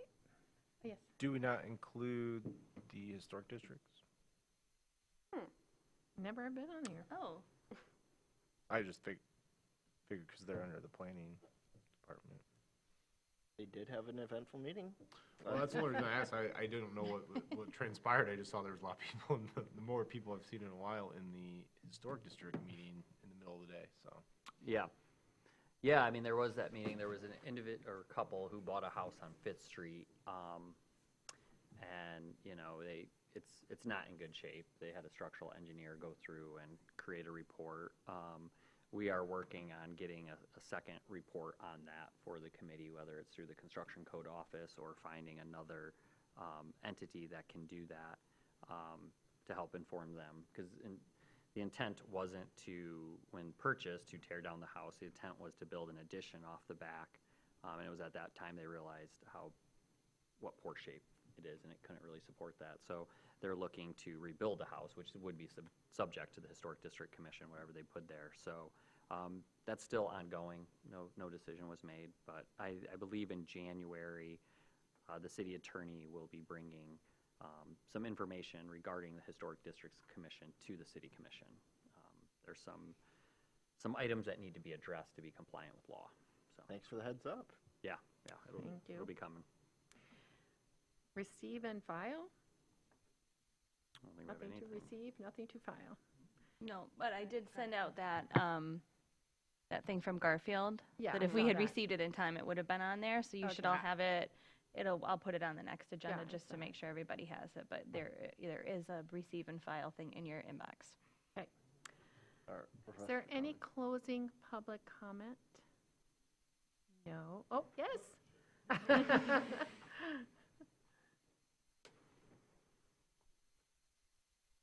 Hi, Andrew Gorell, 128 North Elmwood Avenue again. Thank you for being here.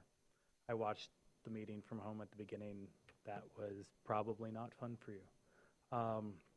I chose to drive down here as quick as I could, sort of just to counteract some of my literal next-door neighbors. This town has, as I've grown up here, as long as I can remember, seems to have an established knee-jerk reaction to any type of development in any way, shape, or form. I think as we look back through the history of the developments that have happened, even just in the downtown district, et cetera, if we looked at that opposition now and then looked at what it is 20, 30 years later, it would blow you away. The very same people who love some of the amenities of the development that happened 20 years ago would have been the same people opposing it then. You have the unenviable task of having to literally plan 50 to 100 years in the future.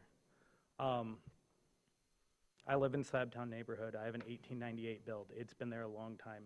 It is multifamily. The only reason I'm able to live in town is because it is multifamily. Otherwise, it would be drive till I qualify kind of situation. I was lucky. I am an outlier. I would caution this commission against what seems like, and I was honestly on the group text of many of the people who were here tonight, of sort of a knee-jerk crying reaction of, I've built my Northern Michigan dream and I'm pulling up the ladder behind me. I guess I would say often those arguments come around with the word character. Cities are about people. People make character, not the building itself. Again, I don't envy your task of planning 50 years in the future, but I hope that you do it deftly and you can figure out means. I understand the vote that you made today and made sense in both directions. Anyway, I wanted to stand up here and counteract some of my neighbors a little bit. Thank you. Thank you so much. Thank you for your bravery and for speaking out. Okay, a couple things. Are we going to have the next meeting? Now, as of now, we are tentatively not planning to have that. It's really pushing up against the holidays, and that's why we put these two last items, which really are more like study session, on the agenda, so as to not bring you back Okay. 10 days before Christmas. So this will be our last one for the year. Okay, so I want to say, Happy holidays. Jess and David, are here tonight. I know your terms are up. Thank you so much for all your hard work. You are still technically on until they pick a replacement, so in case. And the replacement is sworn in and shows up to Right, meeting. so in case that all happens before we meet again, I wanted to publicly thank you for your service, and David as well, who could not be here tonight. And you know what? Housing's a really emotional issue here, and we just have to keep moving on and moving forward and find ways, as many ways as we can, to achieve what we need to achieve. And, you know, I just want to say, what gets to me, I guess, is, sure, I want affordable housing, I want attainable housing, I want workforce housing. We legally can't do anything to make that happen. And so I hope that these incentives keep coming, that will give developers the incentive to build that housing that we desperately need. But all I want is for all of us to focus, and I want the city to focus on our young people and how we need them to fill jobs. We need to have places for them to live. And I mean, I said this at the city commission a couple meetings ago, and I'm just going to keep beating that drum here. So thank you for being here. Go and have a very, very happy holiday. I'm kind of sad we're not going to have our little holiday get-together. Had I known, I would have baked for tonight. So have a great time. We'll eat them in January. Yeah. Okay, I can cook in January. It'll be a new year. Mitch, do you have something to say? Yes, just as a final remark, last week, city commission was canceled, so I went up to Banks Township to sit on their township meeting. Oh, good If Lord. you haven't heard, There's currently some people that are trying to throw out their entire zoning code so one of their trustees can build a gravel pit on land that he owns. Yeah, please. Sure it's not a conflict of interest. No. Oh, no. There's that new ethics. Yeah. I don't think ethics they do not, is something on their radar. because, Banks Township, Antrim County. Not yet. We- yeah. I'm sure there are. We haven't seen. There are no lists.